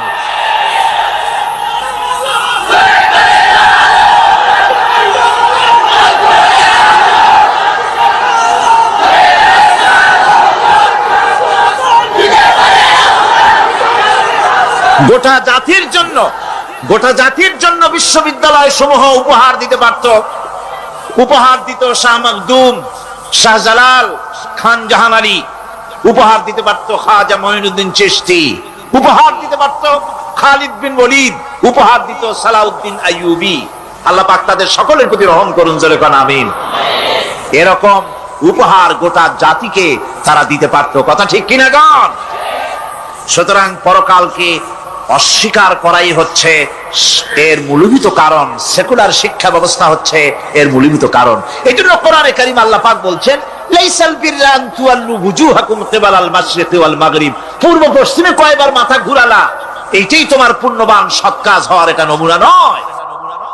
প্রকৃতপক্ষের সৎ কাজ হচ্ছে আল্লাহ বিশ্বাস করা এবং পরকালে বিশ্বাস ভিত্তিক জীবন গড়া। ওই কাফেরেরা বলতো, وقالوا ما هي إلا حياتنا الدنيا نموت ونحيا وما يهلكنا إلا الدهر। আল্লাহ রাব্বুল আলামিন বলেন, এই কাফেররা বলতো দুনিয়ার জীবনটাই তো আসল জীবন, আমরা মরবো না, আমরা এখানেই থাকবো, এই জীবনটাই হলো আসল জীবন, এখানেই বাঁচবো, এখানেই মরবো, আমরা পরকাল বলে কোনো জিনিস নাই, আমাদের কোনো ওঠা লাগবে না, যা কিছু হয় যুগের আবর্তন ছাড়া কিছুই হয় না। শুধু তাই নয়, এই প্রশ্ন কাফেরদের মনের ভিতরে মারাত্মক আকার ধারণ করলো। তারা বলল, আইযা মিতনা ওয়া কুন্না তুরাবান যালিকা রাজউম বাঈদ। আমরা মাটির সাথে মিশে যাব, আমরা মরে যাব, মাটির সঙ্গে মিশে যাব, তারপরে আমাদেরকে জীবিত করা হবে। এটা তো জ্ঞান বহির্ভূত কথা, এটা তো মাথায় ঢোকে না, কথাটা কেমন? তারা এভাবে অনেক প্রশ্ন করত। ফাকালু আইযা কুন্না ইযামান ওয়া রুফাতান আইন্না লামাবউসুনা খালকান জাদীদা। আমরা মরে যাব, গলে যাব, পচে যাব, হাড্ডি গুড্ডি মাটির সাথে মিশে যাবে, এরপরে আমাদেরকে নতুন করে সৃষ্টি করা হবে। এটা জ্ঞান বহির্ভূত কথা, এটা মাথার মধ্যে আসে না। কে আমাদেরকে চিন্তা করবে মরে যাওয়ার পর? আল্লাহ রাব্বুল আলামিন বলছেন, দেখো আল্লাহ পাক কোরআনে কারীমের ভিতরে যুক্তি দিয়ে বুঝাচ্ছেন যে অবশ্যই তোমাদেরকে আবার জিন্দা করা হবে, তোমাদেরকে উঠতে হবে। তোমরা এই পৃথিবীর অবস্থা পর্যবেক্ষণ করো, তাকায় দেখো আকাশের দিকে, জমিনের দিকে লক্ষ্য করে দেখো। أولم ينظروا في ملكوت السماوات والأرض তারা কি আসমান এবং জমিনের ব্যবস্থাপনা সম্পর্কে চিন্তা ভাবনা করে না? ওই বিরাট আকাশটাকে যে আল্লাহ রাব্বুল আলামিন তৈরি করলেন, এই জমিনটাকে যিনি তৈরি করলেন, তিনি কি তোমাকে মৃত্যুর পরে তিনি কি জিন্দা করবেন না? তিনি কি জিন্দা করতে পারবেন না? কেমনে তোমরা অস্বীকার করতে পারো? দুনিয়ার ব্যবস্থাপনা এবং এই পৃথিবীর আকাশ এবং জমিনের ব্যবস্থাপনা সম্পর্কে তোমরা চিন্তা ভাবনা করে দেখো, অবশ্যই আল্লাহ রাব্বুল আলামিন তোমাদেরকে আবার জিন্দা করবেন।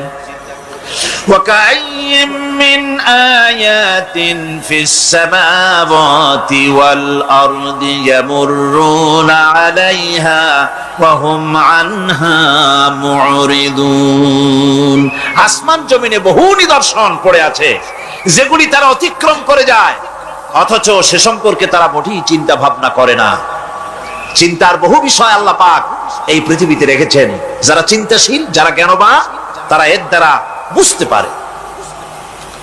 আল্লাহ রাব্বুল আলামিন বলছেন, إن في خلق السماوات والأرض واختلاف الليل والنهار لآيات لأولي الألباب নিশ্চয়ই আকাশ সৃষ্টি এবং জমিন সৃষ্টির ব্যাপারে আর রাত আর দিনের পরিবর্তনের ব্যাপারে যারা জ্ঞানবান তাদের জন্য নিদর্শন রয়েছে।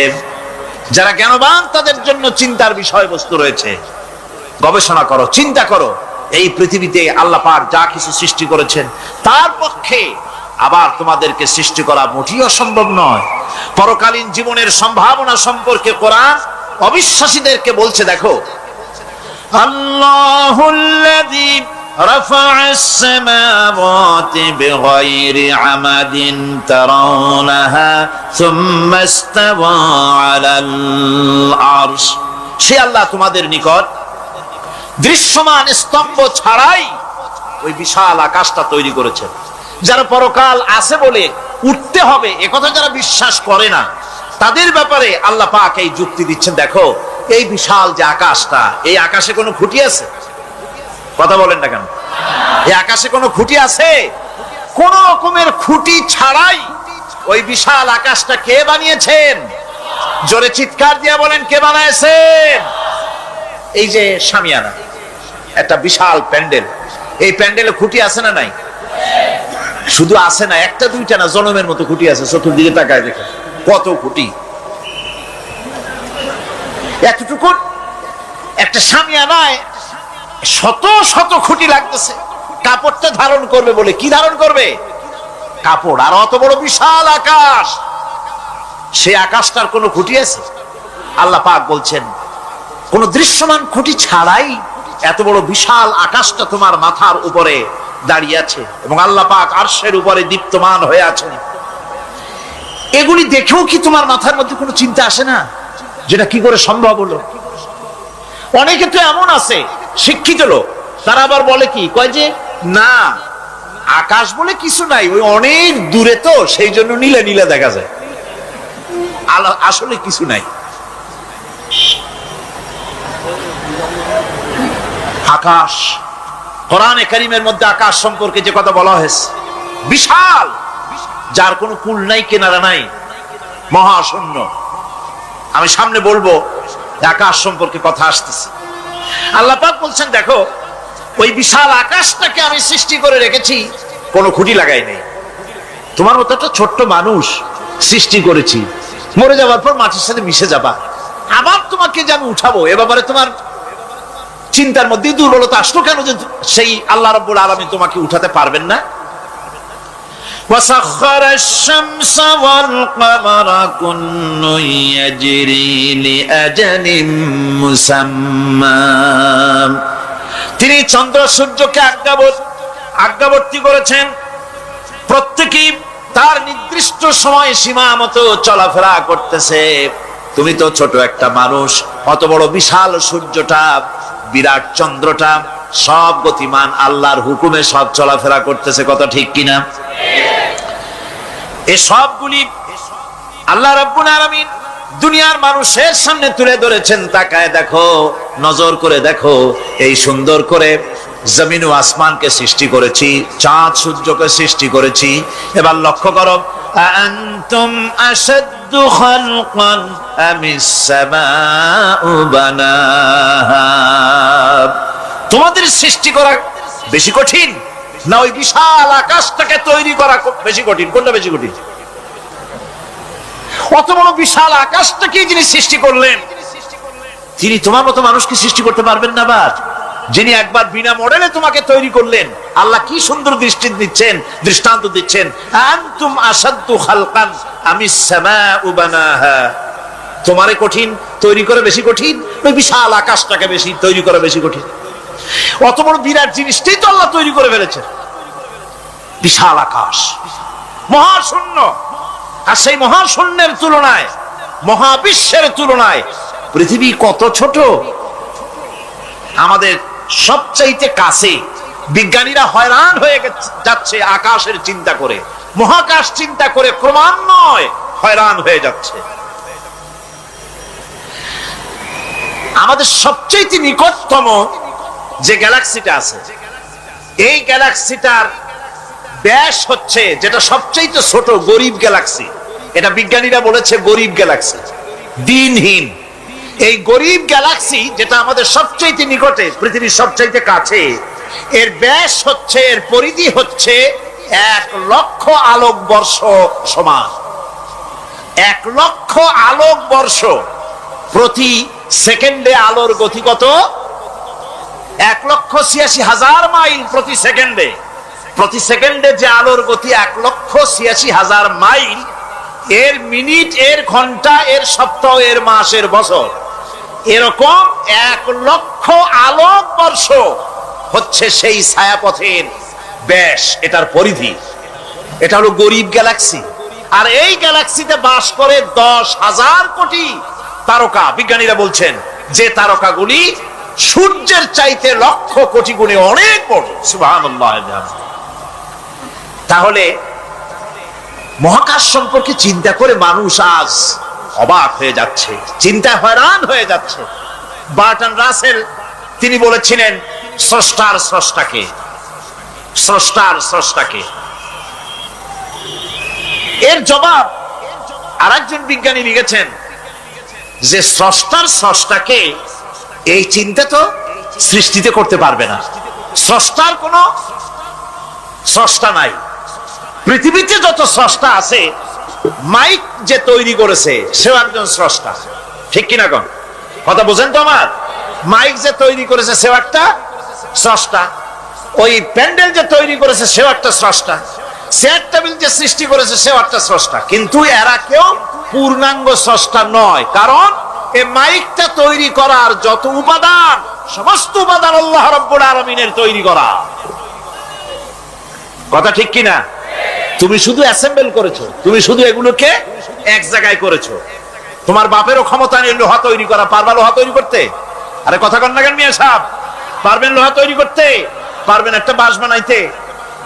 বাঁশ হোক, লোহা হোক, যা সব বাদ দেন, মাথার একটা চুল বানাইতে পারবেন? পাট দিয়া, রং দিয়া পরচুলা বানাইতে পারবেন, কিন্তু চুলের মতো করে একটা চুল বানাইতে পারবেন না। মানুষের শরীরের রক্তের মতো করে 1 ফোঁটা রক্ত মানুষের শরীরের বাইরে বানান তো দেখি। তাহলে মানুষের যখন রক্তের প্রয়োজন হয়, তখন মানুষের কাছ থেকে রক্ত ধার নেওয়া লাগতো না, ফ্যাক্টরিতে রক্ত তৈরি হয়ে থাকতো, কোনো অসুবিধা হতো না।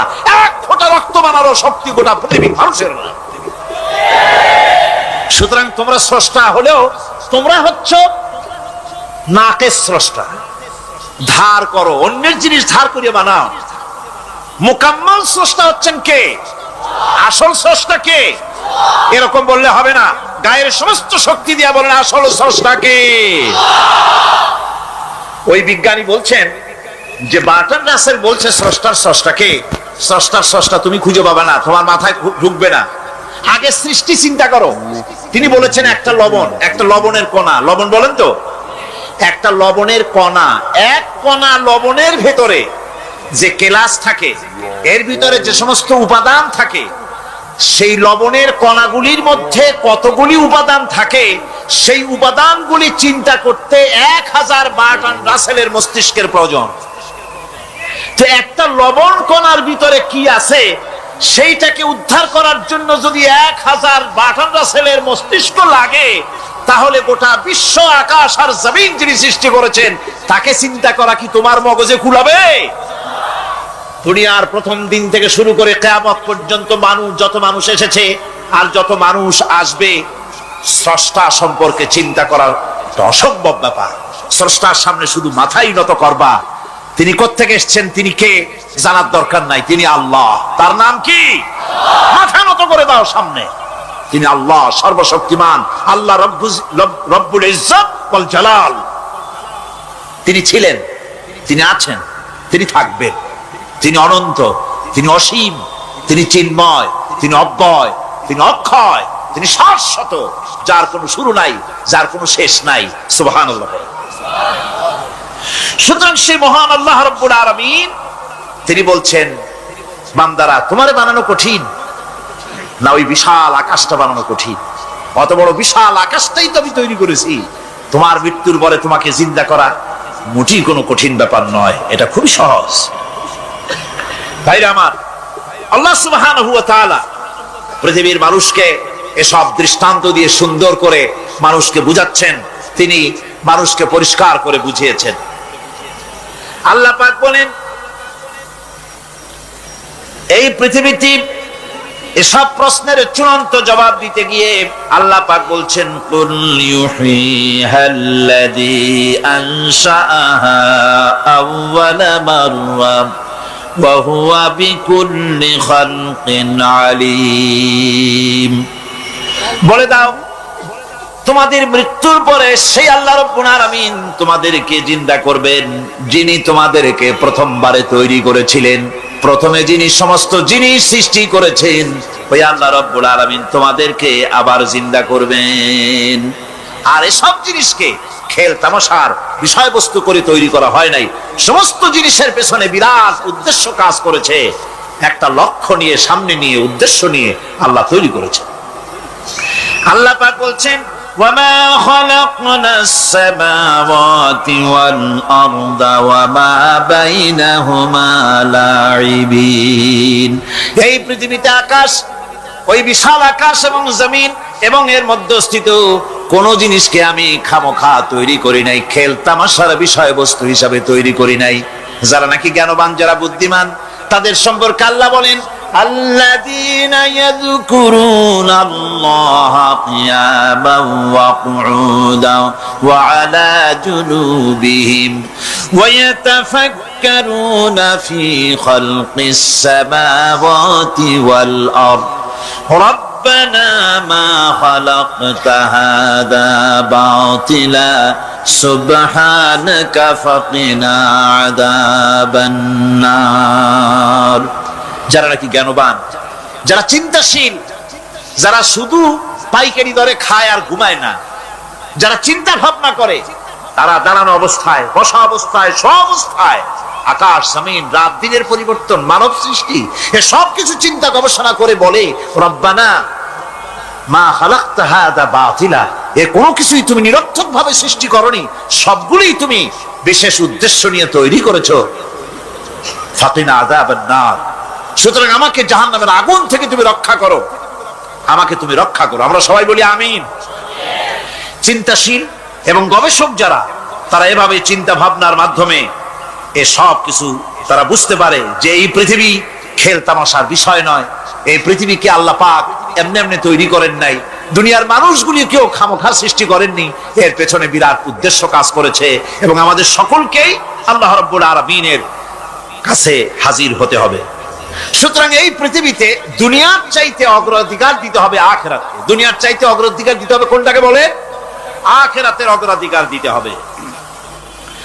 আল্লাহ পাক বলছেন, ওয়ামা হাযিহিল হায়াতুদ দুনিয়া ইল্লা লাহুন ওয়া লাইবুন ওয়া ইন্নাদ দারাল আখিরাতা লাহিয়াল হায়ানু লাউ কানু ইয়ামালুন। এই দুনিয়া হচ্ছে নিছক খেল তামাশা। এটা আর কিছুই নয়। জীবনের প্রকৃত আবাসস্থল হচ্ছে আখিরাত। এই দুনিয়া একটা মোহ, এই মোহের পেছনে মানুষেরা ঘুরছে, বিবি বাল বাচ্চা এর পেছনে ঘুরছে। অথচ এই বিবি বাল বাচ্চা কিয়ামতের দিন মুসিবত হয়ে দাঁড়াবে মানুষের জন্য। একটা মোহর মধ্যে মানুষ পড়ে আছে, খেল তামাশার ভিতরে পড়ে আছে। আল্লাহ পাক বলছেন, কুল মাতাউদ দুনিয়া কালিলুন ওয়াল আখিরাতু খায়রুল লিমান ইত্তাকা। বলো, দুনিয়ার সমস্ত সম্পদ খুবই নগণ্য, আর যে ব্যক্তি পরকালকে বিশ্বাস করে, পরকালের কামনা করে, সেই খোদাভীরু লোকদের জন্য পরকাল হচ্ছে প্রকৃত আবাসস্থল। সেই জায়গাটাই হলো আসল জায়গা। ওই জায়গার জন্য কিছু তৈরি করতে হবে। কোরআনে কারিমে রব্বুল আলামিন বলছেন, আরাদিতুম বিল হায়াতিদ দুনিয়া মিনাল আখিরাহ ফামা মাতাউদ দুনিয়া ফিল আখিরাতি ইল্লা কালিল। তোমরা কি পরকালের জীবনের বিনিময় এই দুনিয়ার জীবনটাই বেশি পরিতুষ্ট হয়েছে? অথচ দুনিয়ার জীবনের সুখ সম্পদ তো পরকালের তুলনায় খুবই নগণ্য। পরকালের সুখ অনেক বেশি, পরকালের দুঃখটা অনেক বেশি, সুখটাও অনেক বেশি। পরকালটা স্থায়ী, সুতরাং দুনিয়া মোহে না পড়ে পরকালের জন্য জীবনটাকে পরকাল ভিত্তিক জীবন তৈরি করো। আল্লাহ পাক বলছেন, ফাম্মা মান তাগা ওয়া আসারাল হায়াতাদ দুনিয়া ফাইন্নাল জাহিমা হিয়াল মাওয়া। অথবা যে ব্যক্তি বিদ্রোহ করেছে এবং দুনিয়ার জীবনকে অগ্রাধিকার দিয়েছে, তার জায়গা হচ্ছে জাহান্নাম। জোরে বলেন নাউজুবিল্লাহ। যে ব্যক্তি আল্লাহর সঙ্গে বিদ্রোহ করেছে আর পরকালের জন্য পাথর জোগাড় করে নাই, দুনিয়াকে অগ্রাধিকার দিল, পরকালকে ভুলে গেল, তার জায়গা হলো জাহান্নাম। ওয়া আম্মা মান খাফা মাকামা রাব্বিহি ওয়া নাহান নাফসা আনিল হাওয়া ফাইন্নাল জান্নাতা হিয়াল মাওয়া। আর যে ব্যক্তি আপন প্রভুর সামনে উপস্থিত হকে ভয় করেছে এবং আপন প্রবৃত্তিকে লালসা মুক্ত করেছে, লালসার হাত থেকে রক্ষা করেছে, আল্লাহ রাব্বুল আলামিন কিয়ামতের দিন তার জন্য রেখে দিয়েছেন জান্নাত। তার জন্য কোন জায়গা? জান্নাত। আমাদেরকে পরকাল ভিত্তিক জীবন যাপন যদি করি, তাহলে কবরের জবাবগুলি খুব আসান হবে। আর যদি পরকাল ভিত্তিক জীবন যাপন না হয়, কবরটা মুসিবতের জন্য মুসিবত হয়ে যাবে। হযরত ওসমান রাদিয়াল্লাহু তাআলা আনহু কবরের কাছে গিয়ে খুব কাঁদতেন। সাহাবায়ে কেরাম প্রশ্ন করেছেন, হুজুর, রাসূল করিম সাল্লাল্লাহু আলাইহি ওয়াসাল্লাম যখন জান্নাত ও জাহান্নামের ওয়াজ করেন, তখনও তো এত বেশি আপনি কাঁদেন না, যত বেশি কাঁদেন কবরের কাছে এসে, কারণ কি? হযরত ওসমান রাদিয়াল্লাহু তাআলা আনহু বলতেন, আমার সাথীরা, আমি আমার হাবিবের কাছে, আল্লাহ রাব্বুল আলামিনের রাসূলের কাছে আমি শুনেছি, এই কবরটাই হলো প্রথম স্টেশন, এই কবরটাই হলো প্রথম ইমিগ্রেশন কাউন্টার। এই জায়গায় যদি কেউ ধরা পড়ে যায়, কারো যদি চার্জশিট হয়ে যায়, সব জায়গায় ধরা পড়ে যাবে। হাসরে মিজানে সিরাতে কোনো জায়গায় নাজাত পাবে না। আর এই কবরটা যদি কেউ মুক্তি পেয়ে যায়, মিজান সিরাত হাসর সব জায়গা থেকে আল্লাহ তারে ভালোভাবে পার করে দিবেন। এটা হলো আসল জায়গা, মারাত্মক জায়গা, খুব মারাত্মক জায়গা। আমি এটাকে ইমিগ্রেশন কাউন্টার বলেছি আমার ভাষায়। ইমিগ্রেশন কাউন্টার যারা বিদেশ ভ্রমণ করেছেন তারা জানেন। লন্ডন যাবেন, আমেরিকা যাবেন, সৌদি আরব যাবেন, যে কোনো বিদেশে যাবেন, গেলেই পাসপোর্ট তারা দেখবে।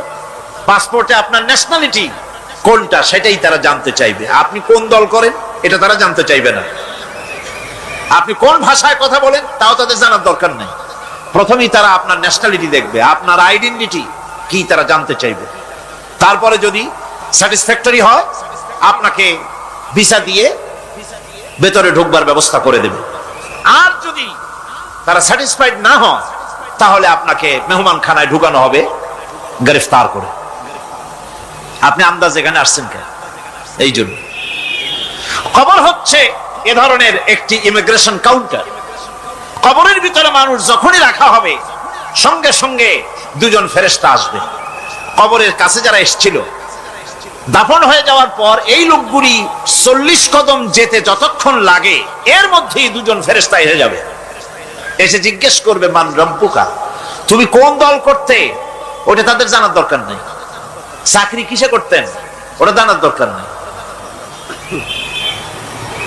ব্যবসা করতেন না চাকরি করতেন প্রয়োজন নেই। প্রথমেই জিজ্ঞাসা করা হবে ন্যাশনালিটি, প্রথমেই জিজ্ঞাসা করা হবে তার ন্যাশনালিটি সম্পর্কে, তার আইডেন্টিটিটা কি, এবং সেটাকে সত্যায়িত করার জন্য বোঝার জন্য 3টি প্রশ্ন।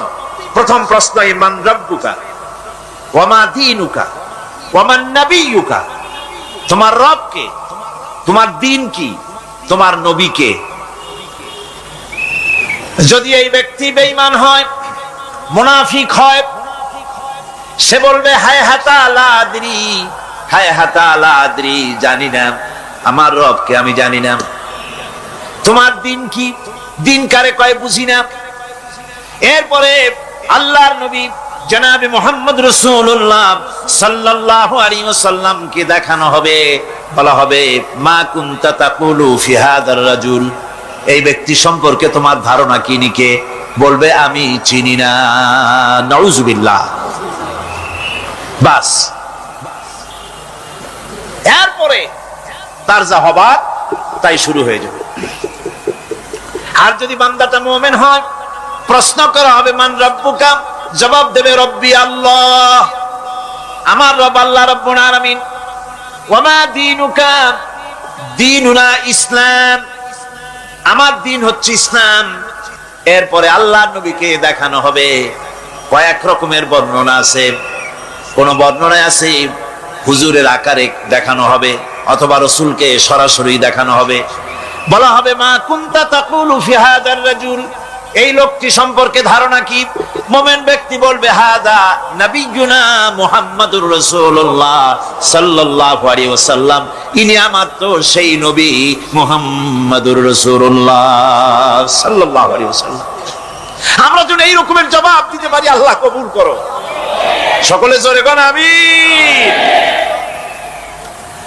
জবাব হয়ে যাওয়ার পর গায়ব থেকে আওয়াজ আসবে ফাফরিশু বিল জান্নাতি ওয়ালবিসু বিল জান্নাহ, ও আমার ফেরেশতারা আমার এই বান্দাকে জান্নাতের পোশাক পরায়া দাও আর কবরটাকে জান্নাতের বিছানা বিছায়া দাও।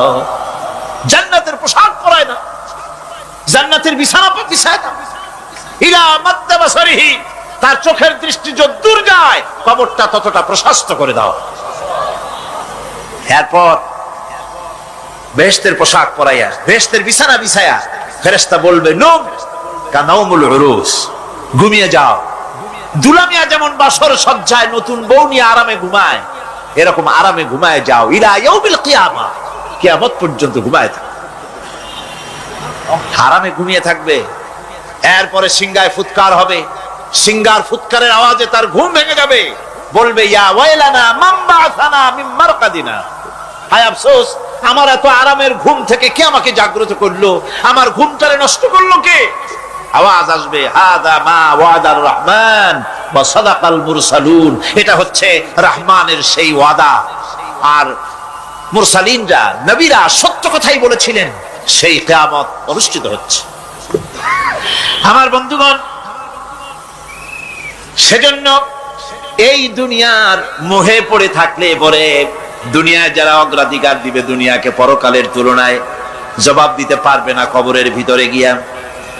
আর যারা পরকালকে অগ্রাধিকার দিবে, দুনিয়ার চাইতে পরকালকে বেশি অগ্রাধিকার দেবে, আর আল্লাহর ভয় কলিজার ভিতরে রাখবে, কবরের জবাব সঠিকভাবে দিতে পারবে, কিয়ামতের দিন আল্লাহ রাব্বুল আলামিন তাদের জন্য জান্নাত দান করবেন। জোরে বলেন আমিন।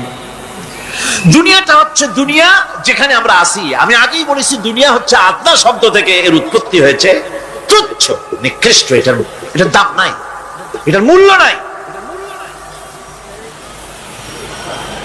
হযরত ইবনে কাইয়িম রাহিমাহুল্লাহ নাওয়ারাল্লাহু মারকাদাহু ওয়া জাআলাল জান্নাতা মাসওয়াহু, হযরত ইবনে কাইয়িম তিনি বলছেন সুন্দর করে বলছেন দুনিয়া সম্পর্কে, মা মাদা ফিদ দুনিয়া আহলামুন ওয়া মা বাকিয়া মিনহা আমানি ওয়াল ওয়াক্তু বাইনাহুমা দাইউন। মা মাদা ফিদ দুনিয়া আহলামুন, জীবনের যে অংশ ফেলে এসেছি সেটা আজ একটা স্বপ্ন। ওয়া মা বাকিয়া মিনহা আমানি, আর জীবনের যে অংশ সামনে বাকি আছে সেটা এখন একটা আকাঙ্ক্ষা। ওয়াল ওয়াক্তু বাইনাহুমা দাইউন, আর এর মাঝখান থেকে সময় সব চলে যাচ্ছে। কত বড় কথা চিন্তা করেছেন? জীবনের যে অংশ ফেলে এসেছি তা আজকে স্বপ্ন, তা আজ কি বলেন? স্বপ্ন। আর সামনে যা আছে সেটা আকাঙ্ক্ষা, আর মাঝখান থেকে সময় সব চলে যাচ্ছে। এরপরে তিনি বলছেন, ওয়ামান ইয়াসহাবিদ দুনিয়া ইয়াকুন মিসলা কাবিদিন আলাল মাই খালাতুহু ফুরুজুল আসাবিঈ। দুনিয়াদারের অবস্থা হচ্ছে এই, কেউ যদি দুই হাতে পানি খামসায় ধরে, দুই হাতে কি ধরছে বলেন?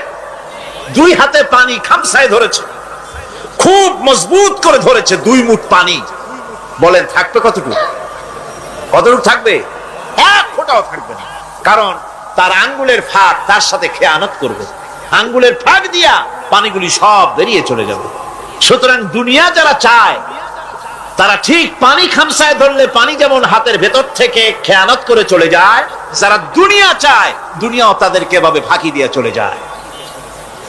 তবুও দুনিয়ার মায়া মানুষের এত বেশি। আল্লাহর নবী বলেন, লাউ কানা লি ইবনি আদম ওয়াদিন মিন যাহাবিন লাহাব্বা ইয়াকুনা লাহু সানিন। এই পৃথিবীতে যদি কাউকে একটা মাঠ ভরে যদি সোনা দেওয়া যায়, লোকটা বলবে রব্বুল আলামিন, আমি যদি আরেকটা মাঠ এরকম সোনা ভরা পেতাম। দ্বিতীয় আরেকটা মাঠ দেওয়া হলে আবার বলবে যদি তৃতীয় আরেকটা মাঠ সোনা ভরে যদি পেতাম। নবীজি বলেন, ওয়ালা ইয়ামলাউ জাওফু ইবনু আদামা ইল্লা তুরাব। যা করতে হবে আখিরাতে জবাবদিহিমূলক জীবন যাপন করতে হবে। আপনি ব্যবসা করবেন, ওজনে কম দিতে পারবেন না, আপনি খাদ্যে ভেজাল দিতে পারবেন না, চুরি করতে পারবেন না, ডাকাতি করতে পারবেন না, জেনা করতে পারবেন না, বদমাশি করতে পারবেন না, মদ খেতে পারবেন না, সন্ত্রাসী হতে পারবেন না, হাইজ্যাকার হতে পারবেন না, চাঁদাবাজ হতে পারবেন না, মুনাফাখোর হতে পারবেন না, আপনি চোরা কারবারি হতে পারবেন না, ঘুষখোর হতে পারবেন না, সুদখোর হতে পারবেন না। এই সব কাজ পরকালকে বিশ্বাস করলেই এ সমস্ত কাজ থেকে মানুষ বিরত থাকতে পারে। কথা ঠিক কিনা? এটাই হচ্ছে। সুতরাং এই পৃথিবী থাকবে না, এটা কি চিরকাল থাকবে না? এর একটা পরিসমাপ্তি ঘটবে। যেমন করে সারা বছর লেখাপড়া করার পর কলেজে, বিশ্ববিদ্যালয়, মাদ্রাসায়, হাই স্কুলে, সব জায়গায় সারা বছর লেখাপড়া করার পর যেমন পরীক্ষা দেওয়ার একটা দিন আসে, সারা বছর ব্যবসা করার পর হিসাব নিকাশ করার যেমন একটা সময় আসে, সারা মাস চাকরি করার পর বেতন পাওয়ার যেমন একটা দিন আসে, সারা জীবন চাকরি করার পর পেনশন পাওয়ার যেমন একটা সময় আসে, অনুরূপ ভাবে এই দুনিয়া যেদিন শেষ হয়ে যাবে, আল্লাহ নির্ধারিত সময় শেষ হয়ে যাওয়ার পর একটা সময় আসবে যখন আল্লাহ রব্বুল আলামিন সব শেষ করে দিবেন, লন্ডভন্ড হয়ে যাবে, কিছুই থাকবে না।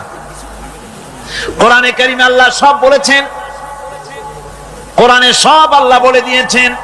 আল্লাহ পাক বলেন এই পৃথিবীর সব কেমন ভাবে ধ্বংস হবে তার চিত্র আল্লাহ পাক কোরআনে কারিমে তুলে ধরেছেন। ইযাস সামাউ ফাতারাত ওয়া ইযাল কাওয়াকিবু তাসারাত ওয়া ইযাল বিহারু ফুজ্জিরাত ওয়া ইযাল কুবুরু বু'সিরাত। যখন আকাশসমূহ দীর্ণ বিদীর্ণ হয়ে যাবে, তারকাগুলি বিক্ষিপ্ত হয়ে ছিটকে পড়বে, আর সমুদ্রগুলি উচ্ছ্বসিত হয়ে পড়বে, কবরগুলি সব তার ভেতরে যা আছে উদ্গীরণ করে দেবে, তারকাগুলি স্থিমিত হয়ে যাবে। এরপরে সমস্ত আকাশগুলি কাতাইয়িস সিজিল্লিল কুতুব, কিতাবের পৃষ্ঠার মতো একটার পরে একটা ঠাস ঠাস করে পড়তে থাকবে, চূর্ণ বিচূর্ণ হয়ে ভেঙে চুরে একাকার হয়ে যাবে। পাহাড়গুলিকে উড়িয়ে দেওয়া হবে, চন্দ্র এবং সূর্য একাকার হয়ে যাবে। আল্লাহ রাব্বুল আলামিন বলেন ফাইদা বারিকাল বাসার ওয়া খাসাফাল কমার ওয়া জুমিআশ শামসু ওয়াল কমর। চক্ষু যখন বিস্ফারিত হয়ে যাবে, চাঁদ যখন তার আলো হারিয়ে ফেলবে, সূর্য যখন তার আলো হারিয়ে ফেলবে, চাঁদ আর সূর্য সব একাকার হয়ে যাবে, সেই সময়ের অবস্থাটা কি চিন্তা করো। মানুষ হয়রান হয়ে দৌড়াদৌড়ি করবে।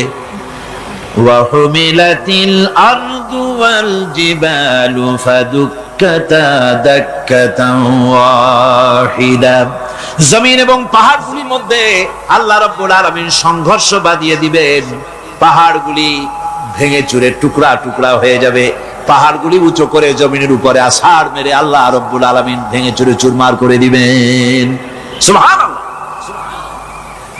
ওয়া তাকুনুল জিবালু কালইহনিল মানফুস। পাহাড়গুলো পেঁজা ধোনা তুলার মতো করে উড়িয়ে দেওয়া হবে, পাহাড় উড়ে যাবে। সুবহানাল্লাহ পড়ো। পাহাড় পাথরের তৈরি করা পাহাড়, এই পাহাড়গুলি তুলার মতো হয়ে উড়বে কিভাবে? আমি এই দৃশ্য নিজের চোখে কিছুটা হলেও দেখছি। আজ থেকে 10 দিন আগে আমি ইতালি সফর করে এসেছি। ইতালির রাজধানী রোম। রোম প্রাচীন সভ্যতার লালন ভূমি। কোরআনে কারিমে সূরায়ে রোম রয়েছে। এই রোম সেই রোম। এখানের বাদশার কাছে রাসূল করিম সাল্লাল্লাহু আলাইহি সাল্লাম হেরাক্লিয়াসের কাছে চিঠি পাঠিয়েছিলেন। সেই রোম 12 থেকে 15,000-এর মতো বাংলাদেশি মুসলমান সেখানে আছে। জুমার দিন, যেদিন আমি গেলাম তার পরের দিনই জুমা ছিল। জুমার নামাজ পড়লাম ভ্যাটিকানের কাছেই বিশাল মসজিদ, ইউরোপের ভিতরে সবচেয়ে বড় মসজিদ এটা। রোম ইসলামের দুশমনদের রাজধানী। সেইখানে যখন আযান হচ্ছে আশহাদু আন্না মুহাম্মাদার রাসূলুল্লাহ, আমার অনুভূতির কথা আপনাদেরকে বোঝাতে পারবো না, কি অনুভূতির সৃষ্টি হয়েছে আমার ভেতরে। ভ্যাটিকানের পোপ এক পাশে, কিছু দূরেই ভ্যাটিকান। ওটা হচ্ছে গোটা পৃথিবীর সমস্ত খ্রিস্টানদের কাবা, ভ্যাটিকান। তার পাশেই বিশাল মসজিদ, সেখানে নামাজ পড়লাম। চিন্তার ভেতরে আসলো আল্লাহ রাব্বুল আলামিন তার হাবিবের নাম, তার তাওহীদ, তার রিসালাতকে কিভাবে বিশ্বময় ছড়িয়ে দিলেন। আবু জাহেল চাইছিল মুহাম্মদ সাল্লাল্লাহু আলাইহি ওয়াসাল্লামকে স্তব্ধ করে দেবে মক্কার জীবনেই।